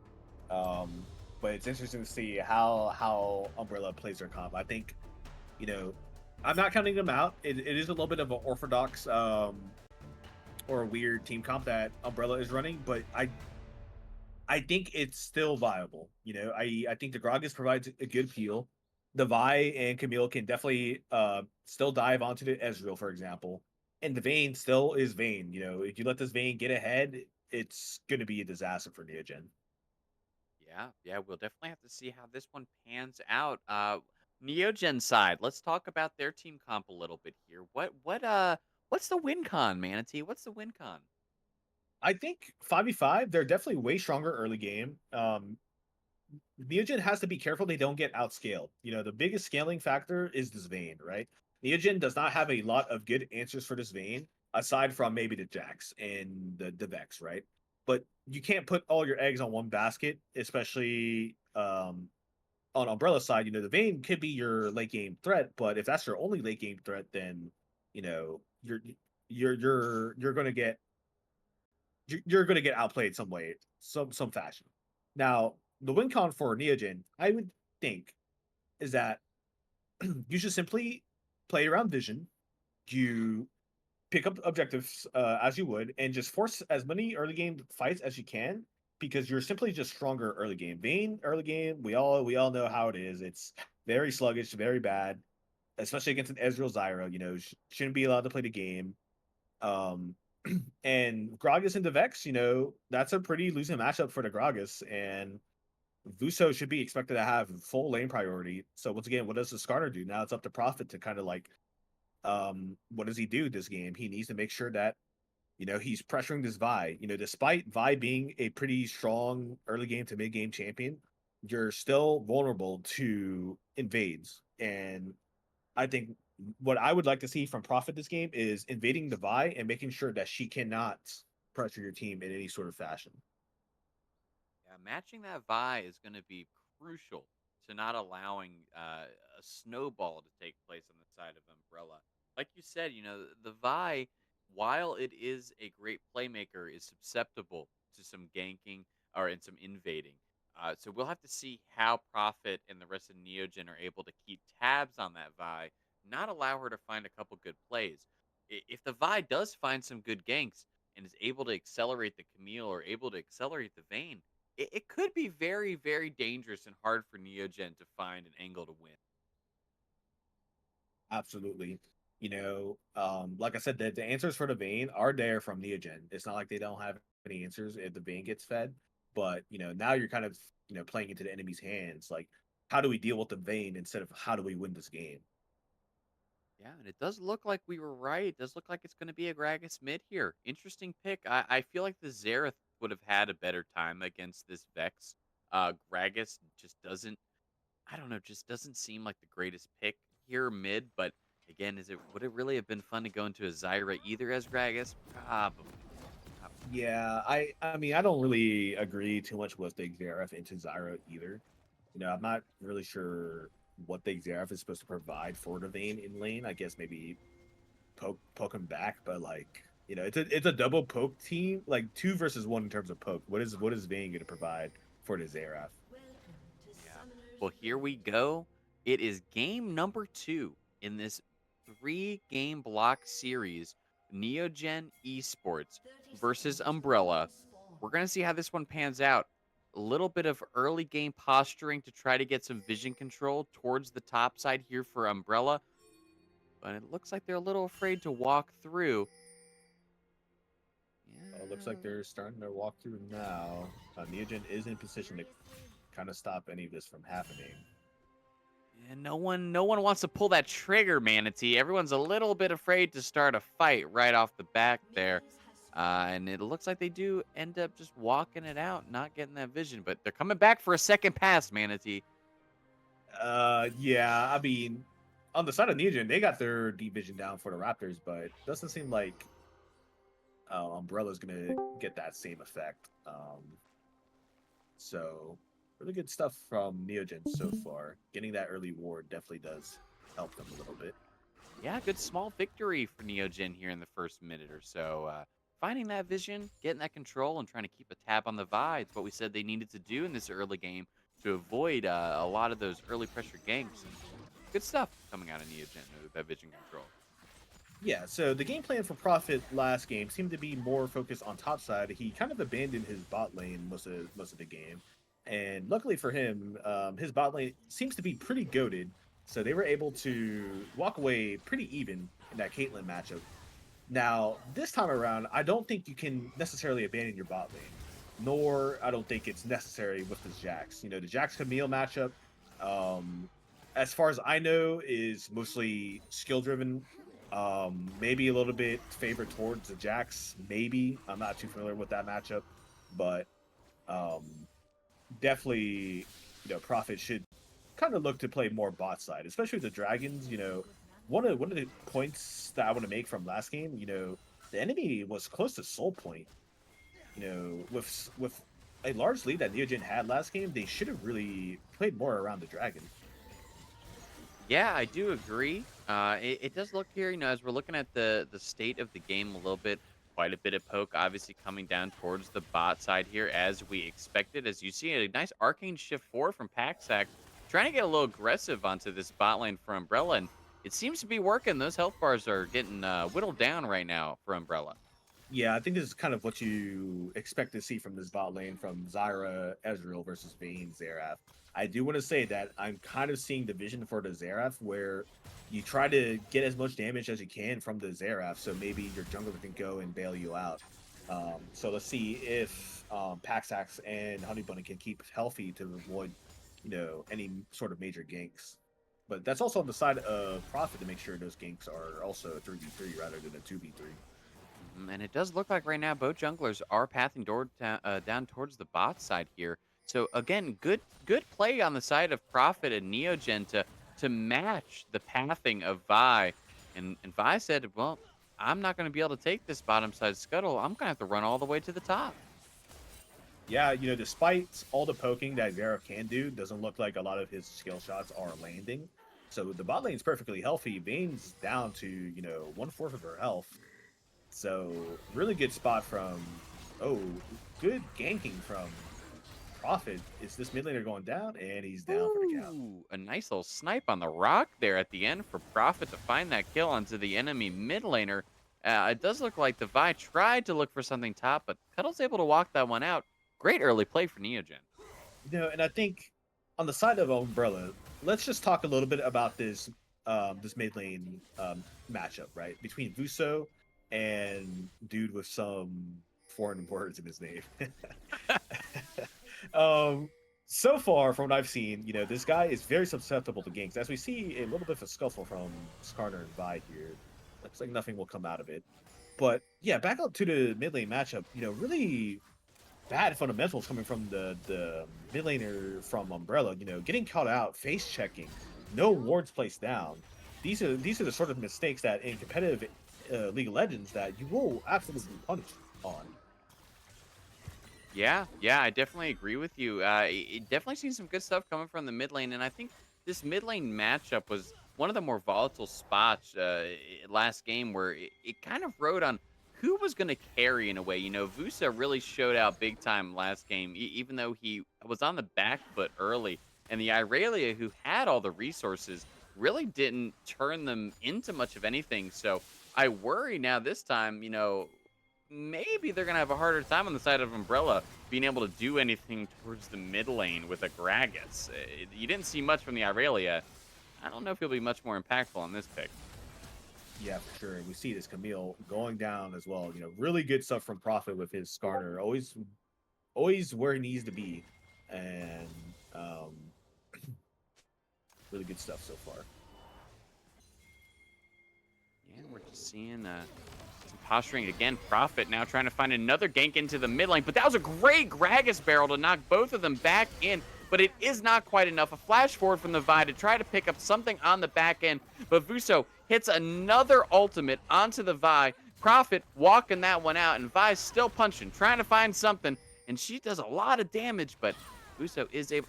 Oh, Ooh, that was a good no! one. That was a good one for the Vi. Oh, yeah.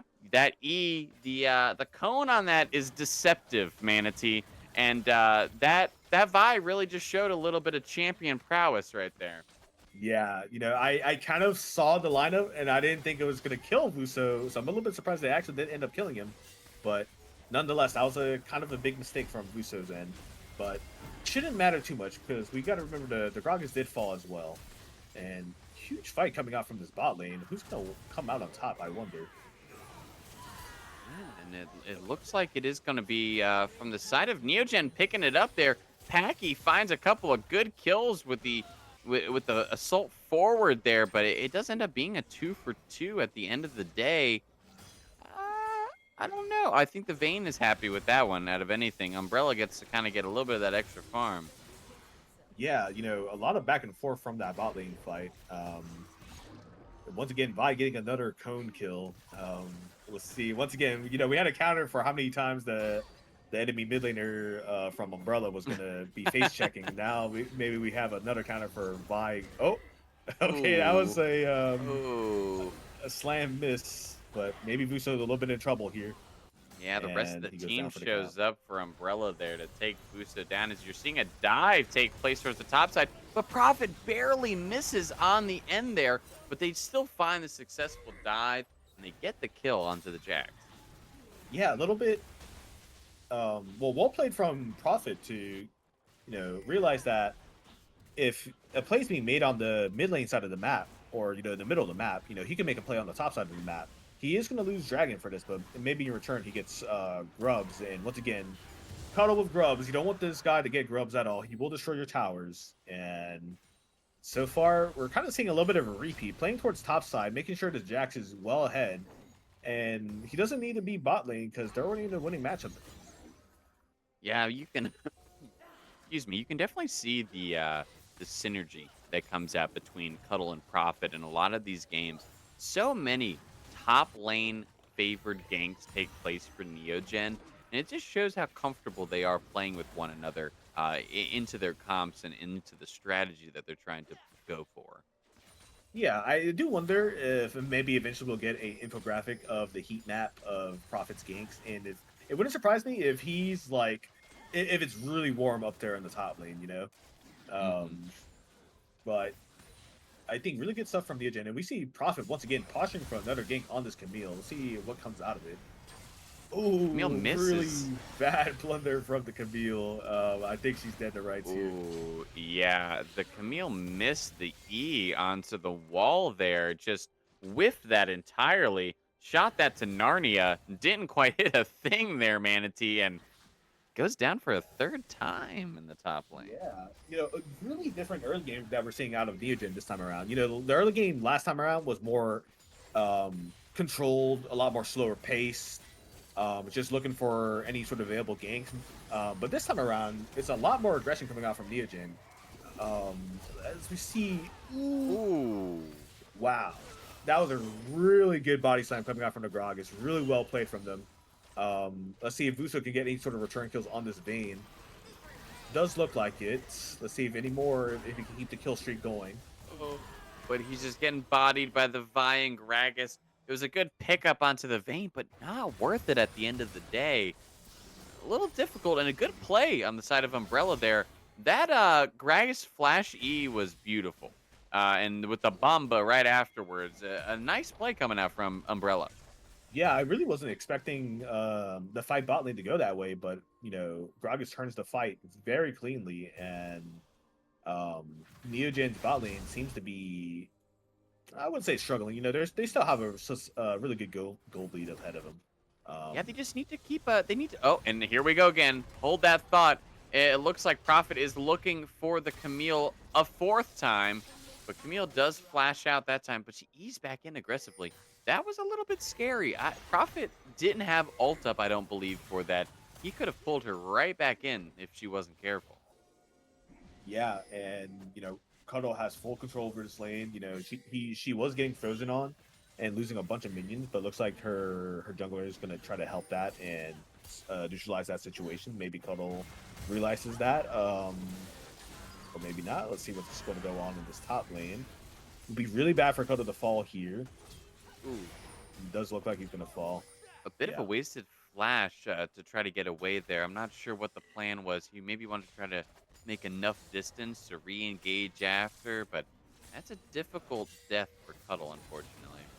Yeah, this is time and time again we see a lot from Neogen where they do have really great early game leads and they make really good early game plays, but just these sort of individual small mistakes really ends up biting their rear somewhere in the future. As we saw with what happened in the top lane, you're in a freezing your lane. There's possibly no way that the enemy jungler is going to allow this to happen like 24/7. So you really have to be expecting some sort of like retaliation play eventually. You see a little bit of a scuffle going down the bot lane. Vayne getting absolutely blown up. Ooh.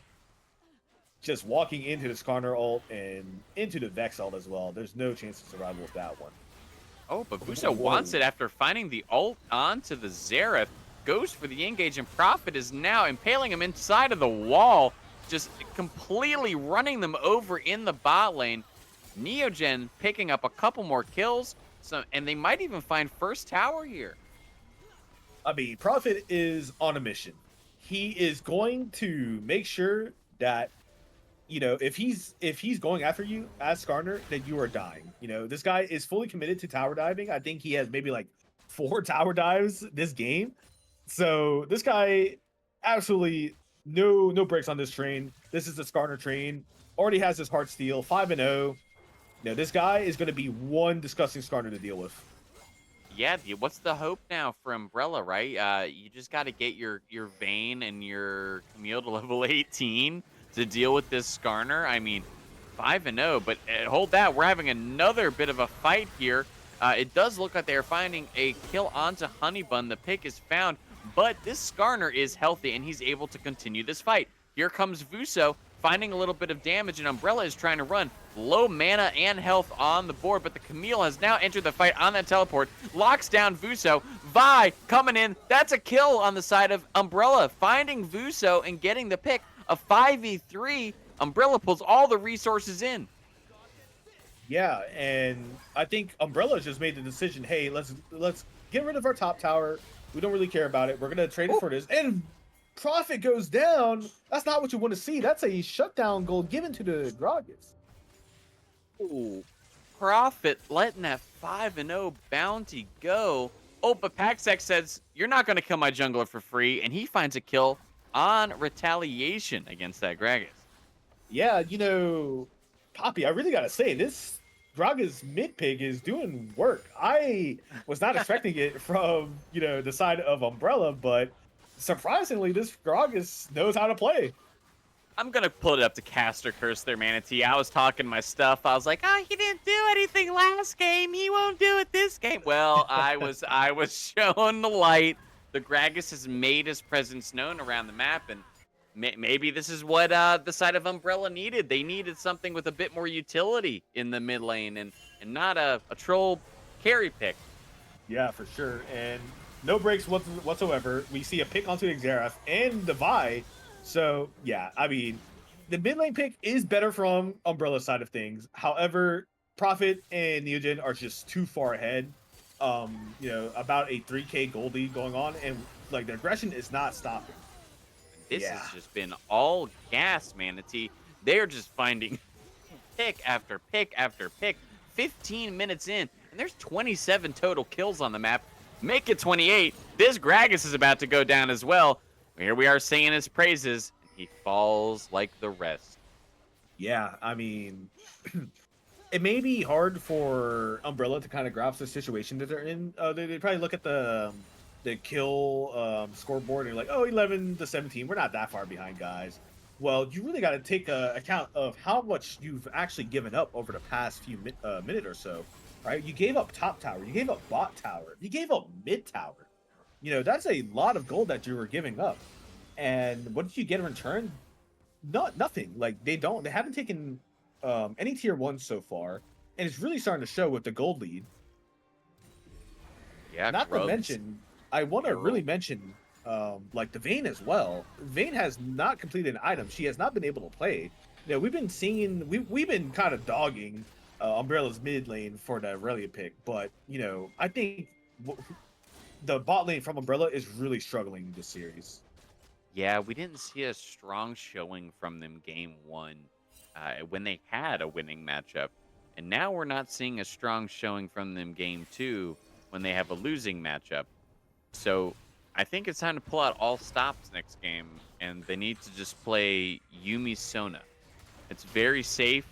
They should be able to finally find some success on it.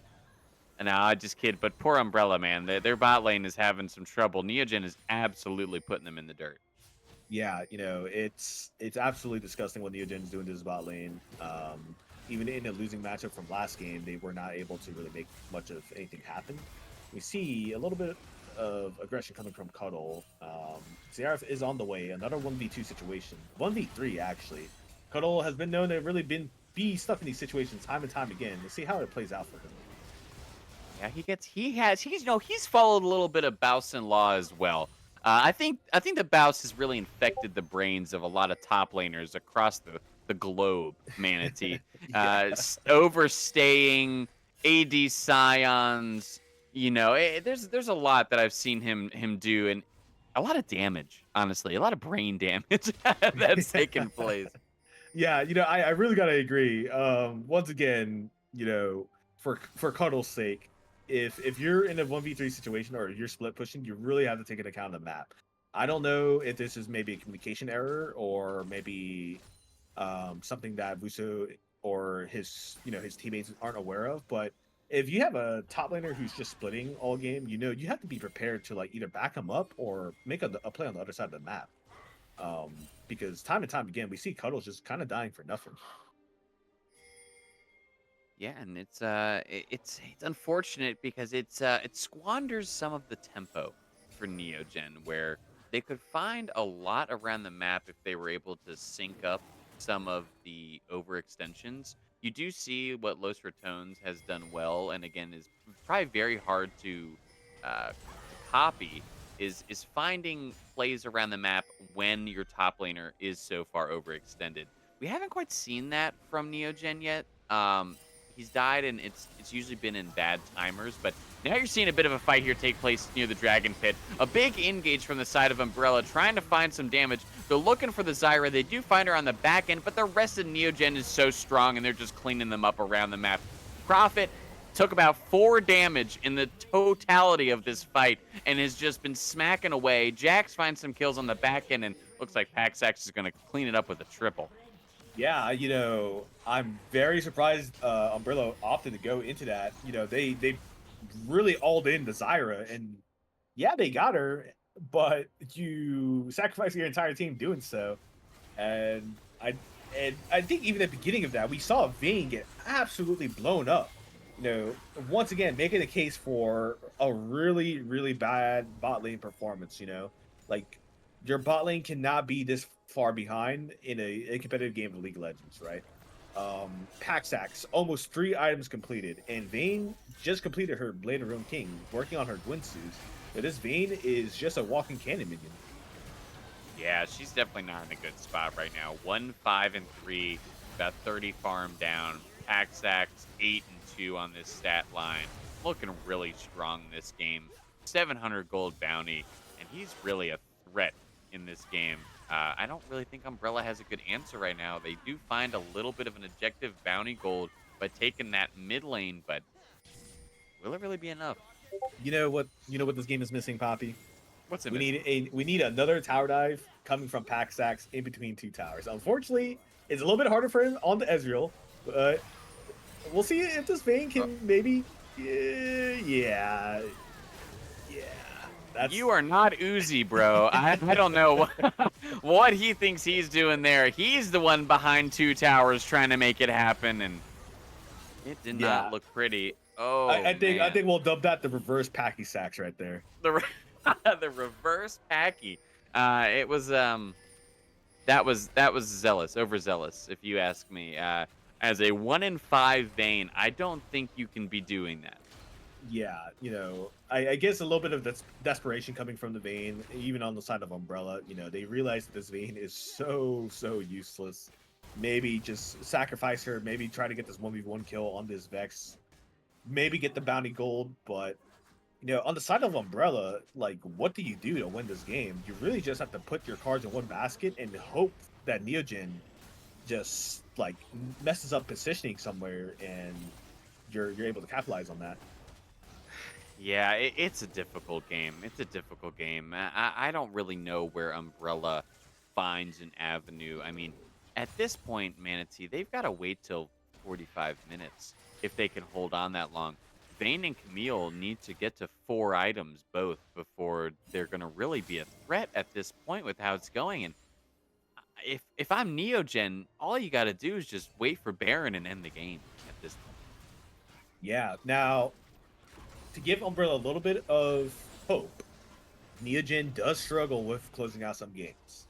So maybe that could be their win con. If Neogen is a little bit slow on the uptake to just close out this game, the Vayne will suddenly 1v5 your team.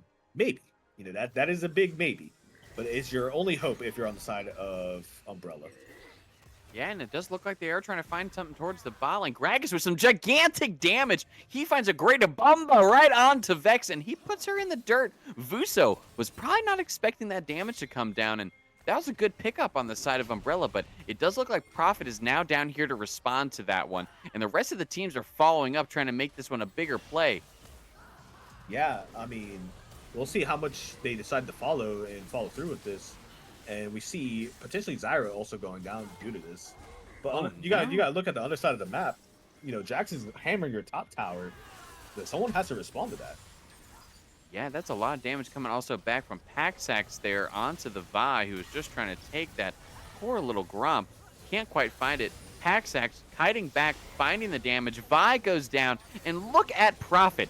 He is a meatball. He takes nothing, and he is able to withstand so much damage as Paxax cleans it up on the back end. Vayne, playing Jungle Simulator, take out that ward, Vayne. You got this, girl. Yeah, I mean that's probably the only thing she can really kill at this point, as she's probably gonna go down as well. Oh, Yeah, she's Vayne. she's not long for this world. She is done so. I'm gonna give her the Ivern medal. We're gonna give that to any team that reaches at least 7 deaths on a character, in honor of the Ivern we played against last week in Blue Otter, who made such an impact on myself and I know Muffins in that game. You've gotten the Ivern medal today, Vayne. Congratulations. Yeah, you know, not really doing much monster hunting. Maybe doing a little bit of like mushroom hunting, maybe if you're just main. But yeah, it's really sad to see. But on the side of Neogen, you know, credit where credit's due. You know, Packy Sacks was on the side of a losing matchup, was able to neutralize and even come ahead on that matchup. Now, on the side of a winning matchup, we see what can happen if you give this guy a winning matchup. Like Yeah, he just takes over the Paxax. game and he just rolls with it. He is. Now, He's taking over big time. I mean, look at that 11 and 2, 200 farm. He's nearing his 4th item. yeah, you know, I like to do a little bit of thing when I cast. It's like who should be the MVP of any specific given game. And now for this one, it's look between Vayne potentially dying again. Is she going to die here? Maybe. Yep, she's Huddle, dying. yep. Oh, man. Good Yeah, job, Vayne. That Ivern medal is really looking good. It's shiny. It's right there. And, yeah, I mean, she's deserved it this game. Great work on the Vayne.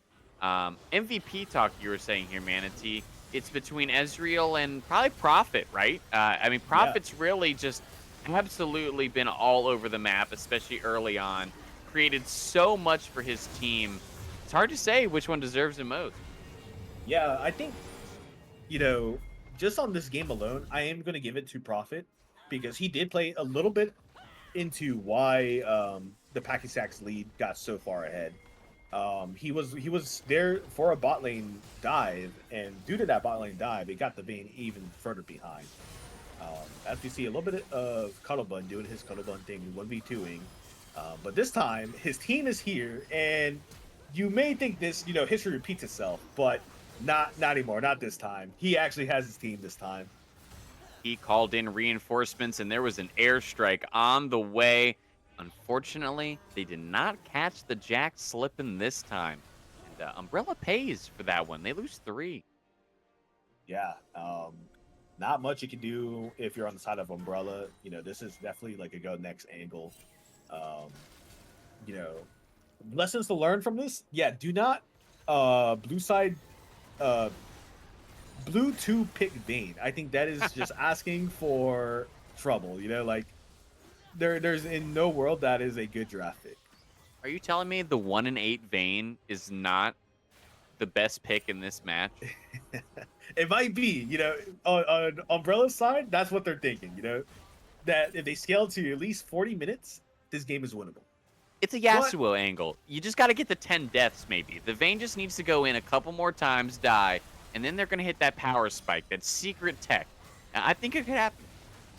no, yeah, for sure. I definitely think it can happen. Um, but Neogen doesn't really seem that they want to make that happen. Um, so triple and hib down, they Neogen does have Baron. So oftentimes when you're in this position, like what do you actually do? I've seen teams struggle with this time and time again. It's not all too hard. It is a little bit harder on Neogen since they don't really have that much, you know, range aside from like Ezreal, Zyra. But it's at the end of the day, neither does the enemy, right? So all you got to do at this point is just show up to their base, and eventually they'll get overwhelmed, and that's just GG for you. Yeah, I- I'm trying to think of a win con for poor Umbrella here. Actually, I'm looking at the stats. Manatee, everybody on their team gets the Ivern badge of sadness. There's 7 deaths plus for everybody on the side of Umbrella.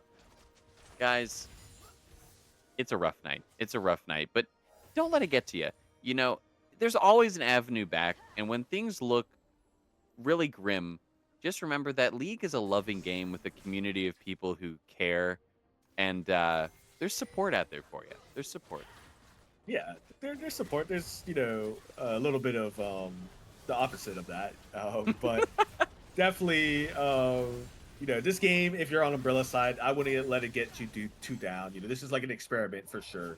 The only win angle that I can really see Poppy is that Neogen step to their step behind their nexus, and Graga gets a 5-man ulti into their fountain. Yeah. Um, Oh, Paxax with a wow. little bit of sauce onto the Xerath. Finds some sneaky poking. Now Neogen is just trying to end this game and clean it up.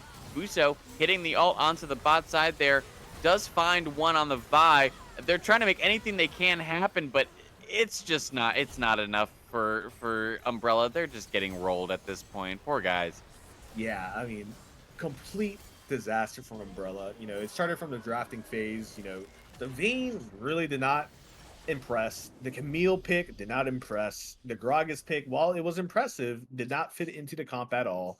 You know, really, if you're Umbrella, you really have to think about what draft do you want to really make and synergize with these champions, because you had a little bit of anti synergy coming out. Yeah, I definitely agree with you on that. I don't think we told you about this, Manatee. After that game, there was an executive decision that was made. We're starting a Manatee therapy service. We're inviting Umbrella to this next session. You're going to be giving some one-on-one therapy and making sure that they're okay after that loss, because 5 Ivern medals of failure to these poor guys. It's gonna be a Yeah, difficult night. We're gonna have to see how they rally game 3. I think you need to get in there and give them a pep talk. yeah. I'm glad you disguised it as therapy, because it's definitely going to be a rough, belt session coming from me. Um, so Tough love, yeah, Manatee. for sure, for sure. But I think the wrap things up for this game, the MVP talk. I think I'm gonna give it to Profit. I think he played Mhm. absolutely really good. He made really good ganks around the top lane, really made it hell for the Camille to even do anything top lane. And then, going down the bot lane to really make sure this Vayne was just in the dirt the entire time. So Profit, congratulations. You get my MVP reward. Keep it up.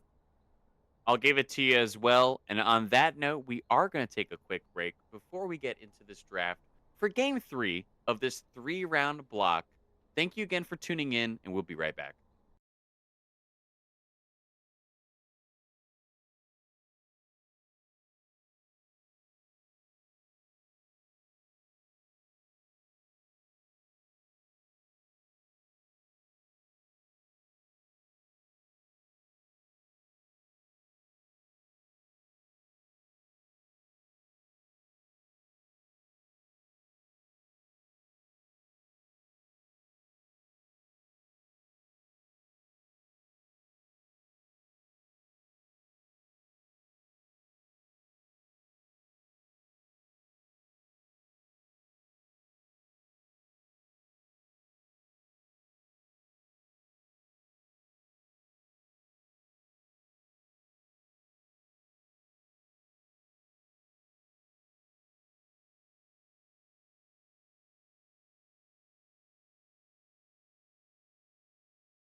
All right, welcome back everybody to Neogen Xenos Esports here. We got a start to game 3 about to happen for the draft phase.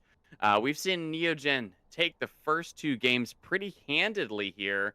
Um, Manatee, what do you think about this game 3? What's the move for Umbrella to find an avenue back?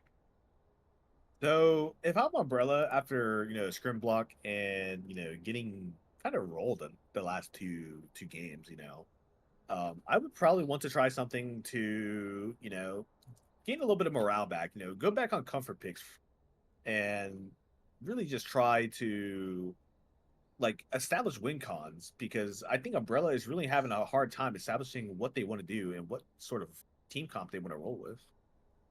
Yeah, and going and falling back onto comfort might be difficult here, especially in this fearless draft. Game 3, a lot of champions are off the board, unavailable, and you're seeing again with both these teams the bans exactly the same as they've been the first 2 games. Neogen picking up the Corki, and Oh it looks like, geez, there's the oh Ivory. no, oh Oh, Manatee. It's a game. It's a Yeah. game now. The Ivern being picked up on Umbrella. I have high hopes. I'm calling 11 deaths. Let's go, Umbrella. Come on. Yeah, if it's a Lich Bane Ivern, definitely going to be a little bit disgusting on the Umbrella sort of things. But maybe this will be more of a, good Ivern.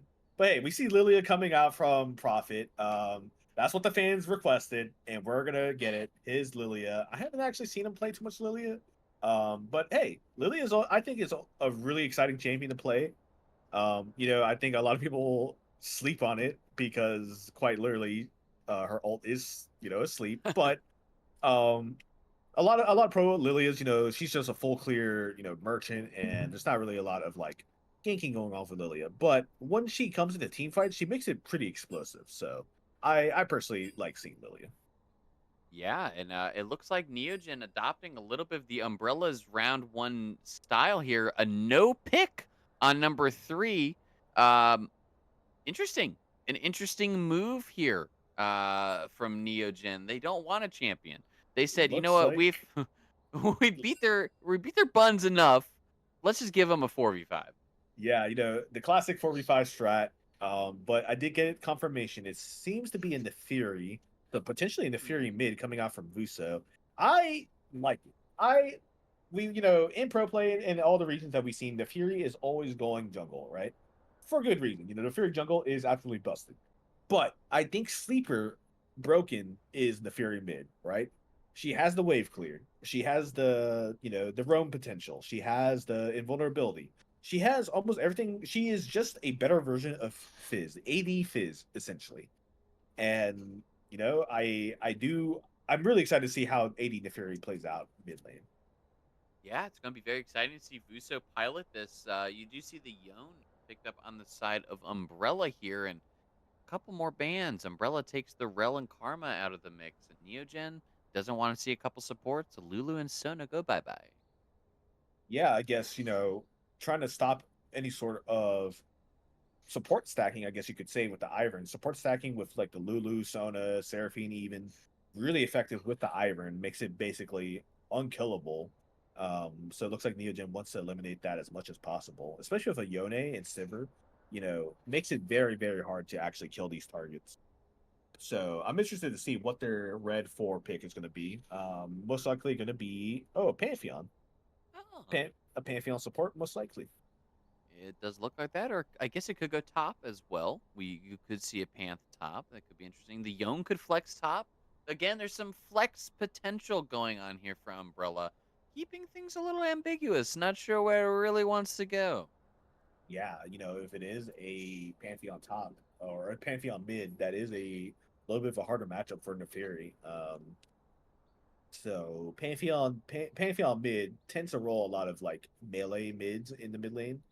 So Neferi should not be an exception to that. And we see Malphite being picked out. Uh, good answer to the Pantheon. Yone.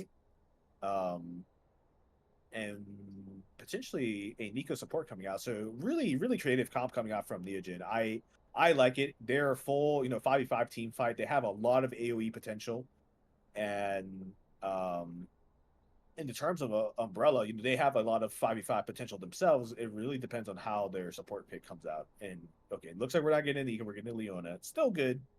Um, but I would have really liked to see that Nico.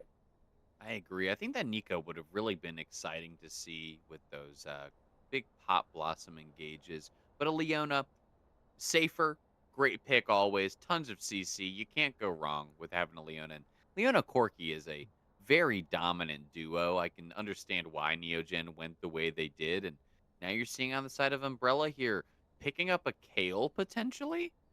An interesting final pick into to round this comp off. Manatee, all I can think about since it got picked was Ivern. I'm sorry. Nothing else matters at this point. We've seen Ivern play already in our Neogen Esports time, and it was incredible. Incredibly bad. And I'm really hoping to see a similar experience with this Ivern. There's a reason why we're giving out the Ivern Medal of Failure, and it's for Ivern picks. So I'm really excited to see how this one ends up going. Yeah, and once again, a really weird comp coming from Umbrella, putting all their eggs into the Kale basket this time around. Um, I'm not entirely convinced on Kale entirely. However, it could potentially work out. Um, Kale is definitely one of those champions, though. Like you are gated by not so much by items, but by levels, right? You have to get level 16, and then by level 16, you have to make sure that you're at least two items. Um, so really interesting to see how this one plays out for Umbrella. Their early game is also really, really bad. Their skirmishing is really bad. So I don't know how this is going to play out for Umbrella. Like the skirmishing is bad, but their late game seems potentially more viable. Do you think it's possible Umbrella's taking a page out of the Karate Kids book from last week and they're going to run 5 teleports? Do you you know, think this could happen again? Yeah, I by the way this series, this three block has been going, it kind of seems that Karate Kid has contacted Umbrella and said, "Hey, we got some secret strats for you guys. Try it out. Trust me, bro." And they are simply not seeing the fruits of their labor so far. Is this just Karate Kid's Smurf accounts? Hey, it could be. It's possible. I'm not going to put it past them. I'm not going to put it past them. It's very possible. They're all just sleeper agents for Karate Kids, and now they're coming out in this game 3 on this 3-block scrim to show some hidden technology that carry a 5 TP tech. Nah, I don't think it'll happen again. Surely not.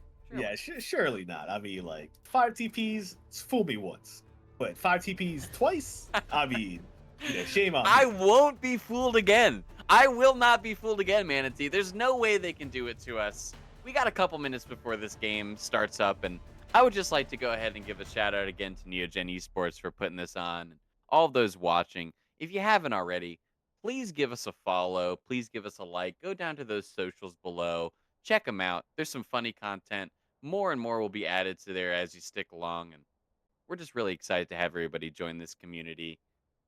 We got some fun games coming up, and this game 3 of this scrim, it's shaping up to be a banger again. I think, Manatee. Yeah, for sure. I mean, we got the classic Iron pick, we got a Kale pick. And those are champions you don't see very often. So it's going to be really interesting to see how this all plays out. As I think potentially the lobby has to get remade.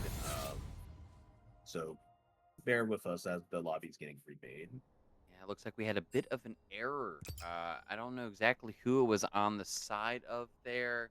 Looks like it might be getting pointed towards Vuso, though. Unfortunately, on that one.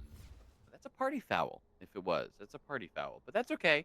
The beauty of it is, Manatee, you and I are captivating. We can give these guys as many minutes as they need. Let's make this a 6-hour stream. Keep on failing that lobby. It's okay. It's okay. Yeah, between the pauses, DCs, and remaking lobbies, we're here to stay for a long time. It's not like Um, I've got to work tomorrow, right? yeah, yeah, Right? Yeah, screw all that. We're here to cast some League of Legends, some amateur League of Legends, and see some really, really good Ivern gameplay. I know you're really excited for that Ivern gameplay. I I'm am. more excited for the Kale gameplay myself. Um, but hey, we get another Lishbane Ivern. I think that is your cue to kind of do a backflip. If I could, I would, and I might try it anyways. And if you don't hear from me after I try it, just know I'm okay, guys. And I was rushed to the hospital. If this Ivern goes Lichbane, I mean, what are the chances? Two casts in a row, you get some beautiful magic like that. Oh, I would love it. Oh man, yeah. And I mean,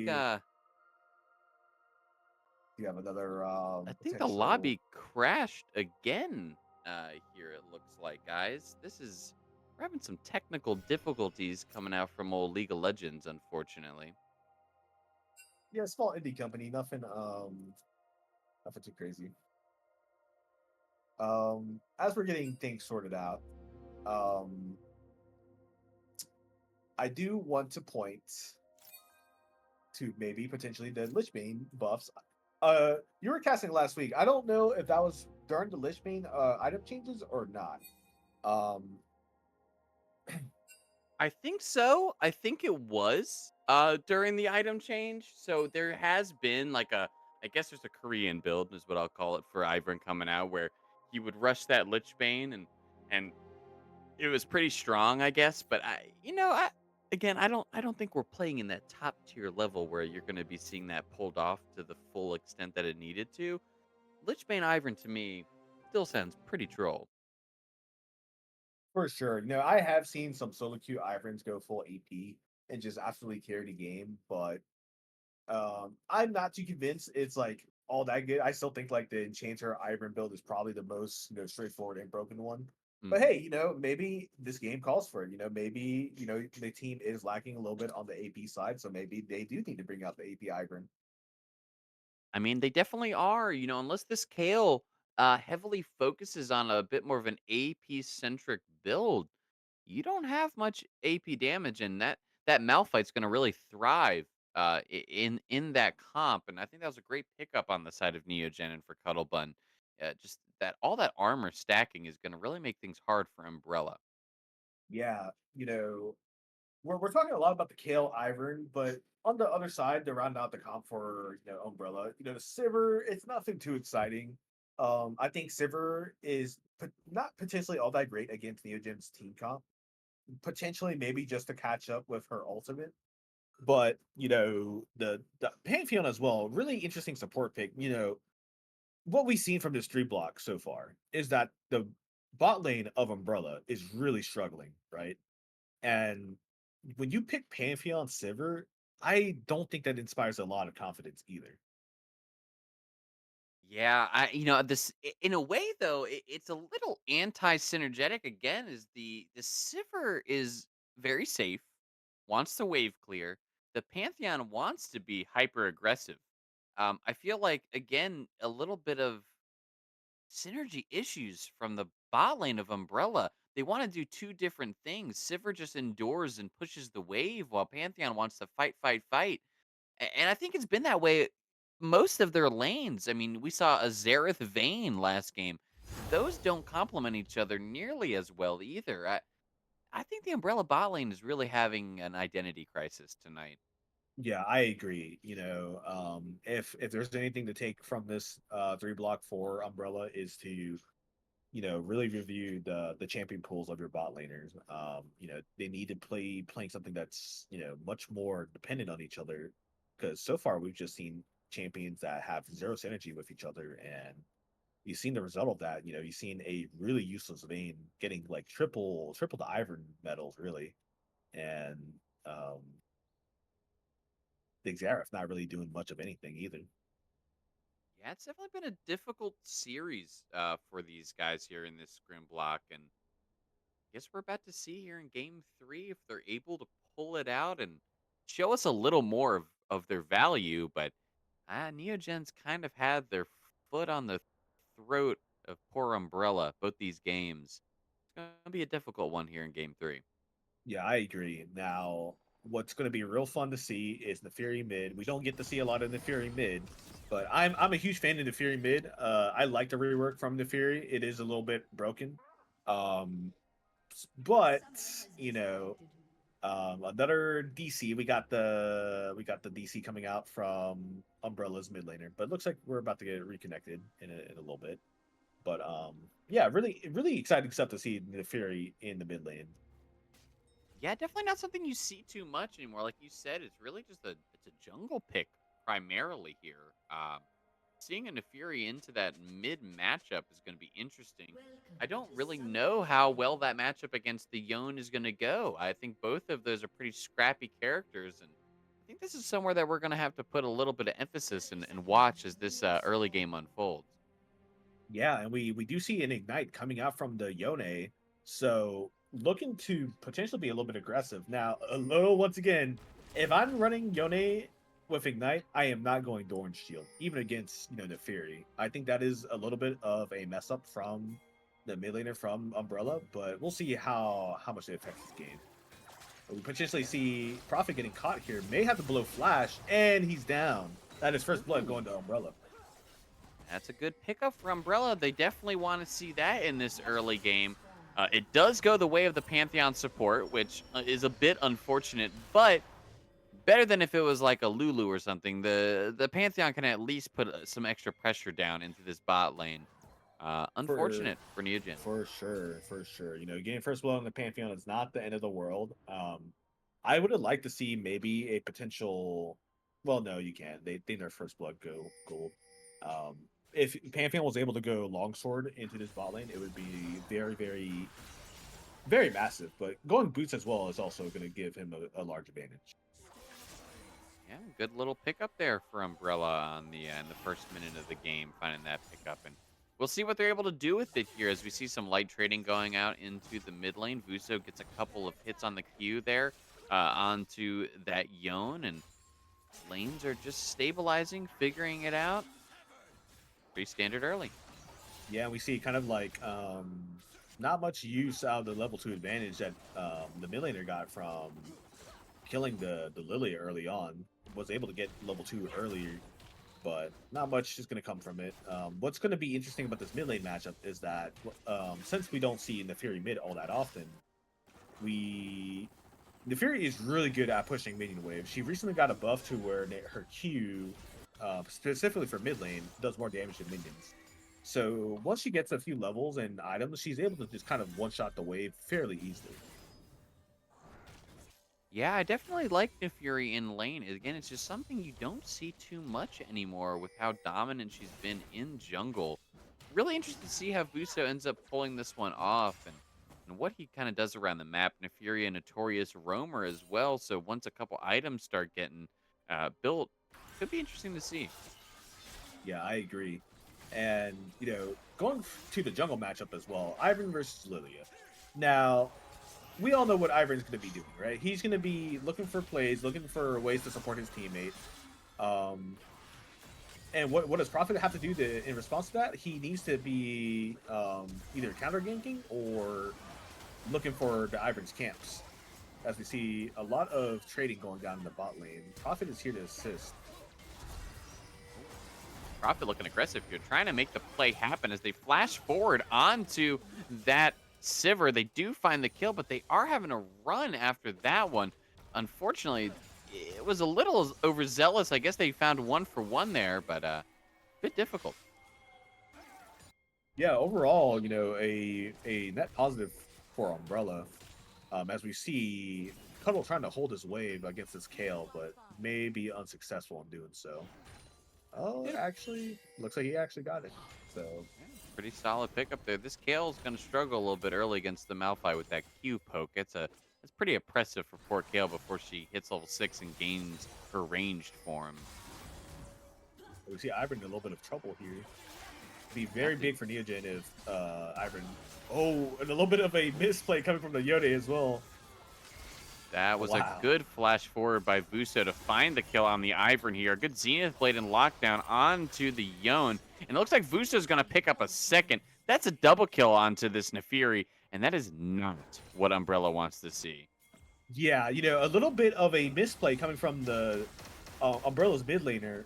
What ended up happening, Leona got rooted by the Iron Q, and because she got rooted, the mid laner right clicked Leona and went over the wall. So I'm not sure if that was intended. It didn't look like it was intended, and they ended up costing the mid laner of Umbrella quite a bit. Yeah, and what we didn't see there while that action was taking place is Cuddle found himself a kill onto the Kale solo in the top lane. Pre-6. We thought that Umbrella was having a great early game this time around, but you can't write off Neogen's early game. We keep talking about it time and time again, and there's a reason for that. Neogen's early game is truly like a gem to watch. They really are great at setting up leads for themselves, and it shows here. Yeah, We get and a nice oh, nice looks view like we're of the fountain here. It's very we, we beautiful. we took a bit of a wild ride there for a second. It looks like someone's mouse had taken us to the fountain. Production, we might need a quick reset there on the cam when you get a second. Yeah, unfortunately, the directed camera is Uh-oh. not fixing itself. See if production can get this handled. Uh-oh. Well, as production's trying to figure out what happened there with the cam, I'm gonna use the mini map to do the rest of this casting. These are just these are the road bumps as a caster that we are faced with. This is really just a test. So I'm seeing some pings come down. It looks like they're trying to take Dragon right now on the side of Umbrella, but hopefully it's gonna be answered by the side of Neogen. You see Vusos came back to lane, and they're trying to push off Umbrella here. There we go. Thank you, There we go. production. Yep. We're back in it, guys. And, I casted that right from that tiny, tiny picture that I could see. I'm glad my eyes are still working correct, Manatee. That was a difficult one, but those are the challenges that we face. Yeah, I mean, it can get really hard to read the mini map, depending on the size and whatnot. I used to play on my mini map like on full max, and then I realized, um, playing on full maximum of your mini map actually limits your vision quite a bit. But looks like we're back into flow things. Buso in a potential amount of trouble here. Goes down. Prophet still has ulti. Gonna elect to use it and see how this fight plays out. Remy on to Ivern. Ivern's gonna go down. Um, really low health bars on the side of Umbrella. A bit of a scrap there, but the bot lane from Neogen is showing some light here. Haxax putting the hurt down on them. Does he have the damage to find both of them here? Valkyrie's forward with a quick flashback. Haxax with an incredible outplay. Will he kill the Yone? But the Yone comes out on top, finds that shield off the W, and puts Paxax down. I thought Paxax was about to have a highlight reel right there. Yeah, really close stuff. Unfortunately, the Dorn shield being way too strong, blocking those auto attacks. And we see potentially Kale going down here as well. Looks like she's fine. But that's a flash Yeah, coming out from Mikhail. But yeah, man, flash Poppy, and ult. this is like so far a lot of action so far. Yep, and then now you see some even more action coming towards the top side there. Prophet shows up, and he lands right on top of that Kale and finds the kill. Looks like they want to follow forward, but that Daisy is causing some problems for the side of Neogen, but the rest of the team is shown up for this fight, and you have just a complete obliteration on the side of Umbrella. 2 more kills go over to the Nefiri. Vuso is eating good. Who let the dogs out, Manatee? Who let him Yeah. out? I mean, I don't know who let them out, but they're eating good. They're eating some good freaking tree bark today. Wait. It's a 1 in 3 Ivern, but it looks like he's going support items. I'm a bit sad right now, Manatee. I was really hoping for that Lichbane tech. Yeah, unfortunately, we're not going to see any more of full AP Ivern as we see the mid laner of Umbrella in a little bit of trouble here. But so far, we've seen, Remy, or I should say, Honeybun, doing a really good job of following the Pantheon's roam so far. She has 8 kill assists, just about 80% of the kill participation, and doing a really good job tracking up the Pantheon, denying his plays, and being there for her team. Yeah, Honeybun really been strong in all of these games, showing a lot of really good plays coming in as the sub support for Neogen tonight and playing great. I mean, I can't say it enough. I gave her the game one MVP on that Renata. I know that she's done a great job tonight in making some things happen. And the roams on the Leona this game are really paying off. Yeah, it's really hard to determine what makes a good support and what how good supports are differentiated from like average supports. But so far you can clearly see it in this game at least. The clear differential of assists going to Remy or Honeybun versus Pantheon. Yeah, definitely. And it does look like Neogen is able to flex some muscles there and push Umbrella out of that dragon pit again. Umbrella don't get that dragon. They've looked for it twice now. They've been thwarted both times. Yeah, Umbrella has been giving free access to the dragon all scrim block long. They're usually the first ones to pick up the first two dragons, but this time Neogen decides no more. We don't want you getting first dragon. Yeah, it's been really one of the only potential win cons is those dragon stacks for the side of Umbrella, but because they've always been playing from behind, and what better way to win than just stack those dragons to scale up? But hold that, we've got Vuso going aggressive on the mid lane onto the Yone. Find some good damage, and this dog is trying to find another meal, but that Yone with a nice combo there ends up putting Vuso down. He's just like a dog with mange, and they said, "We're putting you down, buddy." Yeah, the rabies ridden in the Fury just gets put down by Yone. Now, good attempt by Vuso. I see the vision. We do a recall play into a full item with Eclipse. However, Yone is just so much better at sustained damage than the Fury is. And we see Prophet trying to take down this Yone and is successful in doing so. So looks like the first dragon eventually will go down to no, it was actually stolen by Corky. It goes down to the side of Paxax, and now they're just running down the rest of Umbrella. That's a tragic turn. What an incredible ultimate from Honeybun onto that Ivern to lock him down and stun him before he could use his smite. They were able to pick up that dragon because of it and then clean up the rest of those characters. Great play from Neogen. Yeah, I'm not really sure if Ivern had smite or not, but definitely not used there at all. The dragon was around 500 HP and then just got auto attacked by Corky. So not really sure what happened there. As we see kind of the same story kind of playing out from game two, Poppy, where Neogen just stacking up their early game advantages and further behind, Umbrella just with the gold lead just starts falling behind. Yeah, but now you're seeing an aggressive play coming from the side of Umbrella into the bot side here. The Pantheon engage does find a little bit of grace for them as they do kill Honeybun on the backside of that play. Paxax being a little greedy there, trying to get that farm, but now he's going to get engaged on by the Pantheon. The lockdown comes in, and he gives up an unnecessary kill right there. A little overzealous from Paxax.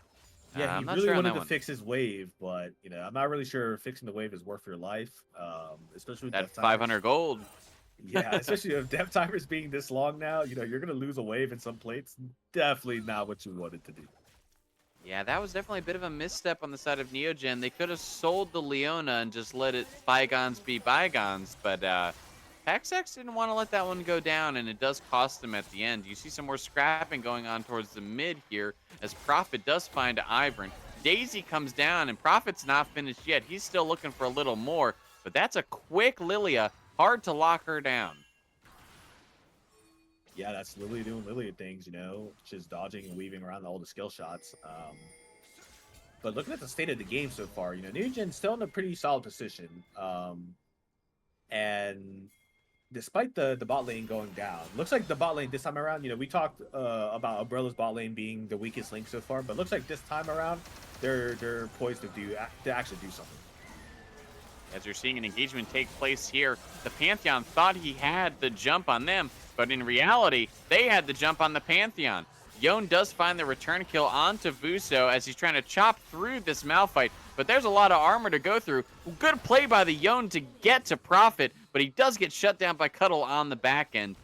Pretty sloppy little fight there, and you see a 2 for 3 in favor, though, of Neogen.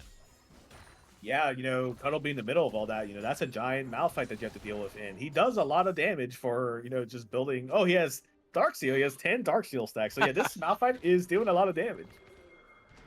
10 Dark Seal stacks on the Malphite, but 1 in 5 Ivern. No Lich Bane yet, Manatee. I'm still holding out hope. I'm still holding Don't out yeah, hope. don't worry. You got 2 more deaths before the prophecy is fulfilled. That we do. You're seeing some more aggressive posturing here coming from the side of Neogen. Honeybun trying to take control and find his Zenith Blade. It goes a little bit wide onto that Pantheon there. But Neogen just trying to flex those muscles, showing that they have the strength to push down this mid lane. Yeah, Neogen not wavering, not giving anything as they should. They have to realize that this Kale is still a late game threat, even though she's been neutered so far into the game. She is absolutely still able to like scale and be a massive threat. As we see, Cuttlebun still being aggressive on this Kale, potentially good looking for a solo kill.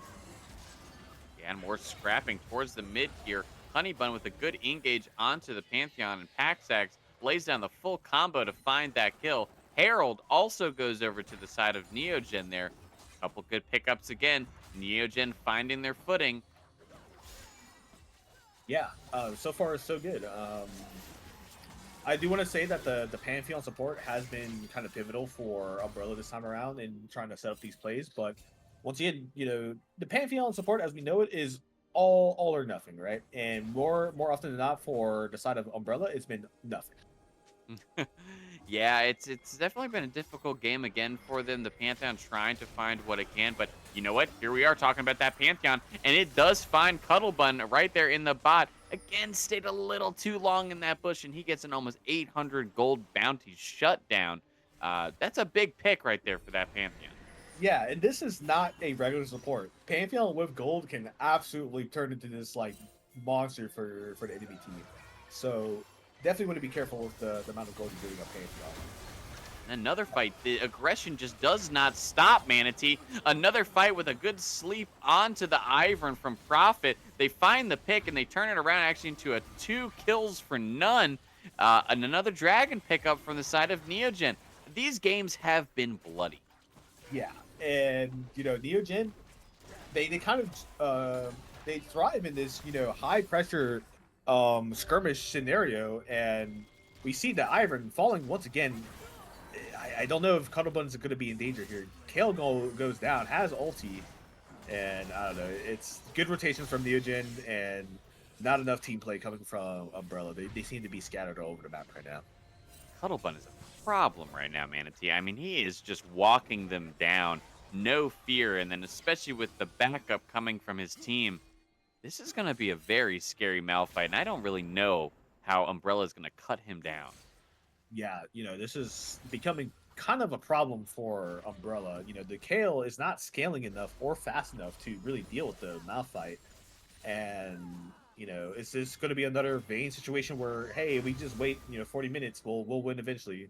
And this time around, I would say for the scrim block, one of the most solid parts for Umbrella has been the jungler, but the jungler having a little bit of a rough one this time around. 1 in 6, Manatee. We're getting close. One more death, and I can give him his Ivern Medal of Failure, which I'm really looking forward to doing. We've been seeing a lot of trees getting chopped down in these series and in these games. Um, it's sad. The ecological disaster that's taking place on the Summoner's Rift whenever an Ivern gets on the map against Neogen is wrong. And Neogen might need to face some fines for what they've been doing to these poor Yeah, trees. I mean, in different, in such different ways too, right? We got a dog just like eviscerating this tree, and then we got a mountain just completely like destroying this tree as well. Really creative ways to take down this tree. And you're just seeing more kills just going around the map for Neogen. Malphite walks down the Yone. A pick onto the Ivern. There it is, Manatee. 7 deaths for Ivern. There is your Ivern Medal of Failure, my friend. Welcome to the club. You can join the Karate Kids in this one. This is a beautiful day. I love casting these games because anytime an Ivern's in it, you know it's going to be gold. Yeah, I mean, it's really rough to see because this is probably the most competitive game we've seen from Umbrella, but the like just the Iron just being 7 deaths in with 97 CS is really hard to watch. Like definitely get this man some bone meal from Minecraft because he's not big enough. He has not sprouted. I tell you, he has not sprouted, and it is showing.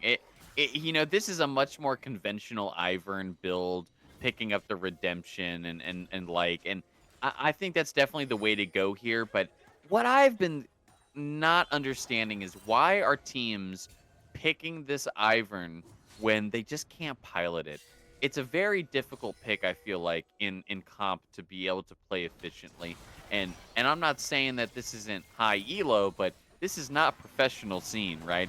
You have to have a lot of practice and coordination to actually play an Ivern at a high level. Yeah, I agree. Iron is definitely a very hard champion to kind of like pilot, just because of how squishy he is. I guess this may be the first time this jungler from Umbrella may be piloting the Iron. It definitely looks that way. Um, but you just have to understand that Iron is not your traditional jungler. He really does play like a support, and you have to kind of play like that as well. And we see objective bound being claimed. Oh, Russo going in potentially might have overextended on the side of Umbrella. But that skill is so broken. The W on Vuso, he can just ignore all damage coming down. What could have looked like a really rough engage turns into really not much of anything, and they just turn around to a pick in the mid lane with the Yone overextending. Yeah, now we see once again there's that giant rock coming towards that tree, and probably gonna get eaten for breakfast again. I think mountains beat trees is what we found out here, Manatee. That and It, a ravenous demon dog as well. my dog likes to chew on sticks. So is this a similar is this like a similar scenario here? They found the log and just chew it up real good and then just leave a mangled pile of wood. Is that kind of what we're seeing in this game? Yeah, yeah. Just imagine instead of your dog bringing home a stick, it's more like the whole tree. Well, she could probably do it. She's a big dog. She's a German Shepherd. It's possible. It's possible. Yeah, yeah. I mean, especially with how this iron has been just chopped into pieces multiple times over, I would believe it. Call Paul Bunyan because he's going on the wood cart. This Ivern's going to really just be a very beautiful table in the Neogen headquarters coming soon. Really finished, what do you think, Ivern? Mahogany, oak? I'm not exactly sure what he's made of, but he's definitely getting chopped up and processed. Yeah, I think it depends on his skin. We see this iron using the space skin, so I guess a little bit more of a ivory kind of oaky feeling that I'm feeling on that one. The space oak. We're getting a little space oak is what I'm seeing Yeah, here. yeah, That's definitely pretty. a little bit of space oak. Yeah, I mean, this is just rough to see, Manatee. The game's really taken a turn. There was some life in the side of Umbrella early on, but now again, Neogen's just starting to run away with this game. But this time, Neogen has all the control. Look at the objectives. Look at the gold. I mean, everything has gone the side of Neogen practically. Umbrella's just left with nothing. Yeah, and even worse for wear is that I'm seeing a shadow flame coming from the side of Kale. I'm not really sure if I agree with that. I don't think Shadow Flame is going to provide a lot of value for Kale, especially into this team comp that he's going against. I think a better item would have been, Leandries or even Lichbane. Um, but we're gonna have to see if that does anything for this Kale. She is presumably building Lichbane right now, but it just delays your item spikes, right? Like instead of the Shadow Flame, you could have just went Lichbane into Death Cap, but now you're going, potentially delaying your Death Cap by another item. It's not a good look. Yeah, even the Ginsus would have been a better pickup in my opinion. Just something to output that Absolutely. DPS and give some of that hybrid damage. The Shadow Flame is an interesting pick when you're so far behind already as a team. I understand that they're struggling for an AP damage threat on the side of I've forgotten their name already because they're just losing so hard. I'm so sorry, guys. Umbrella. Uh, but I don't know. I agree with you. I think this pickup on the item was pretty rough, and I think the only thing that can really save them now is a Lichbane on Ivern. There's no other item that can save them in this game. Yeah, credit where credit's due for Umbrella. Kale is almost level 16. But I mentioned in the draft. Oh, we see a huge ult coming from Cuddlebun. That might Oh, just seal the deal. But a massive counter ult coming from Yone. But it's just not enough. It's just not enough. They're just too far behind to do anything. yeah, Neogen so far ahead there that that engage even though so deep onto that inhibitor turret just doesn't really matter. They're able to just pull it off and walk away. All five of them are still up and they all get out. Yeah, real surprising that Neogen elects to not get the tower or the inhibitor. I guess they deemed it not worth it, especially with a Kale on the enemy team. So they're gonna elect to go for Baron instead. And yeah, I mean, I don't know if the late game Kale can really carry this one, Poppy. Really bad optimization from the Kale is gonna make this way harder than it needs to be.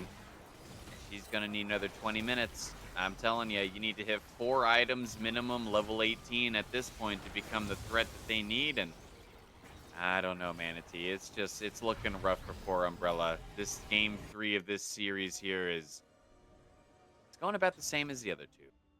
Yeah, and even worse on the side of Umbrella for the Yone itemization.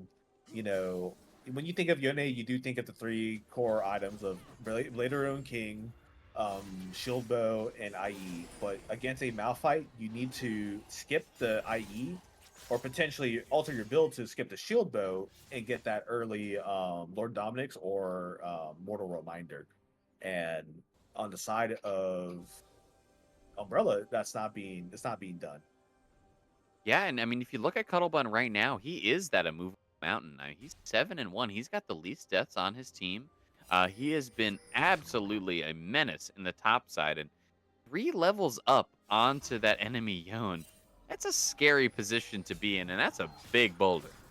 Yeah, there's not really much. I mean, look at the Kale just tickling the Malphite.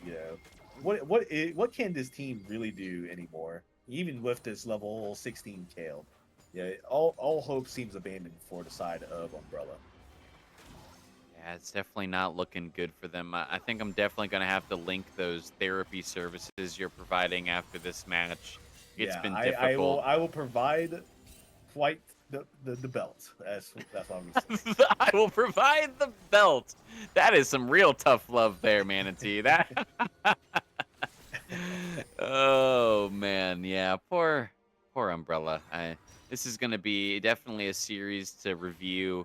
Go back to the drawing board before whatever season they may be joining, but difficult game. Yeah, for sure. The drafts that I've seen from Umbrella are just too all over the place. There's not enough consistent damage. There's not enough identity with these comps. Like is the identity of the last two comps just scale and hopefully we win? It's just not a good game plan to have. You need a little bit more focus on whether you want a team fight, whether you want to split, whether you want to poke, and so far Umbrella seems to want to do everything. Yeah, you just I think something about scaling comps that a lot of teams don't realize is you need something that is going to allow you to get there. You can't Yeah. overscale, right? You can't have so many characters in your whole win con be on this one aspect. You have to have a comp that is built around allowing you to actually get to that point. And I think this is just something they're overcooking again. As you see, engage towards the bottom here, they've pounced on top of that Yone, and it's another kill for Vuso on the dogs, baby. He's letting him out, and he just ate that Yone up for dinner. Yeah, I mean that's a pretty good I don't know, some pretty good human, I guess. I guess he's a spirit now, but hey, it's still tasty nonetheless, I'm sure. But yeah, I mean on the side of Umbrella, this is it's just looking grimmer and grimmer, like inhib's going down, enemy has soul, you're about 10k gold behind, like there is no amount of stalling that you can do that would make this any better. Kale is 3 items, but just looking at that Shadow Flame just it's so disheartening. If Kale was 3 items with a death cap, this would be a totally different game. Yeah, it's definitely the angle to come back is looking pretty rough. You just see that the rest of Neogen has just backed they're going to reset here. Now they just need to look top, take that third inhib, and they can just walk it in. Or realistically, there's nothing Umbrella can do. They can't stop them from walking them down. They're so far behind. It's a 1-9, Ivern. A 1-9. Yeah, and he's kind of close to his third item. We see 3 items coming out from the majority of. Um, we see a pick onto potentially Packy Sack. This would be really huge for Umbrella if this pick was going to go through. And it looks like they are going to find it. That Ivern does find the fight, but Prophet is there to try to find something on the return. But he just can't quite get it. He's getting chopped up by that Yone. Kale teleports in, and it is looking like they're finding a little bit back here. Maybe an avenue to find a little extra gold. Umbrella finds the picks, but here comes another fight going down. Vuso's able to dodge the engage from Pantheon, but that Kale ultimate is coming through. Huge ult on the backside by Cuttlebun. He finds a gigantic 4-man knockup, but it is not enough. He doesn't have the follow-up, and the entirety of Neogen goes down. That's a cataclysmic fight, and one that was so needed by the other side. It's insane. Oh my god, Manatee. What a terrible fight. Man, Poppy, I just gotta say, man, this has been the series or the scrim block of throws, right? We see yet again so much gold being turned over to Umbrella, and like that was a huge momentum swing on the side of them as well. We thought they were out. We thought they were done. But look how much closer Kale is to that death cap now. She is so close to that death cap, and once it's completed, Neogen is in real big trouble. I've been over here etching them on the tombstones, their names, each of them, as we've been doing this cast, and that completely made me stop and throw the chisel away, Manatee. These guys just turned that fight around big time, and they found a fight that they had to get in this game to stay alive. This could prolong this match. Will it be enough? Maybe not yet, but that was pivotal for Umbrella. Yeah, now we see the death cap actually being completed from the Kale. So she's working her way towards her last item, which presumably will be Void Staff. At that point, your magic resist means nothing. You know, you could be this tanky Malphite all you want, but Kale will make quick work of you. As you can see, she is doing so much damage now. This is not something you can take lightly anymore on the side of Neogen. And we were writing them off, but they might find another pick onto Prophet, which they do. And that is a pivotal kill with Baron coming up. Cuddle with the teleport, but it's just far too late. Are they going to look for the engage? They do. Vuso goes in, and they find the Cuttlebun ult onto the backside to try and kill that Ivern. They do find the pick, and the Pantheon is running away, but Vuso will not have any of it. Those dogs are hunting, and they hunted him down. 2 picks over to the side of Neogen, and it does look like they have the pressure to try to find this top tier 2 tower now. We got ourselves a game, Poppy. We got ourselves a game. We got a late game scenario where you have a fed Kale and Yone. And on the side of Neogen, you know, every one of your team members are fed. But because the Yone and Kale are such huge damage dealers, you have to be really careful on how you navigate and play around them. As we see the Baron being started up, Kale is going to make her way here. Let's see if she does anything. Doesn't look like it. Almost stolen away by the Kale. Really close. That was actually pretty scary. I thought that Kale almost had that. They are trying to find a pick onto the Kale now, and she will go down. But look at that damage. Oh, Vuso caught a little bit of that ulti damage on the come down, and it could have almost killed him. Yeah, you know, really good pick on the Neogen, though. We got Elder Dragon in about 30 seconds or so, and Kale's going to be down for that.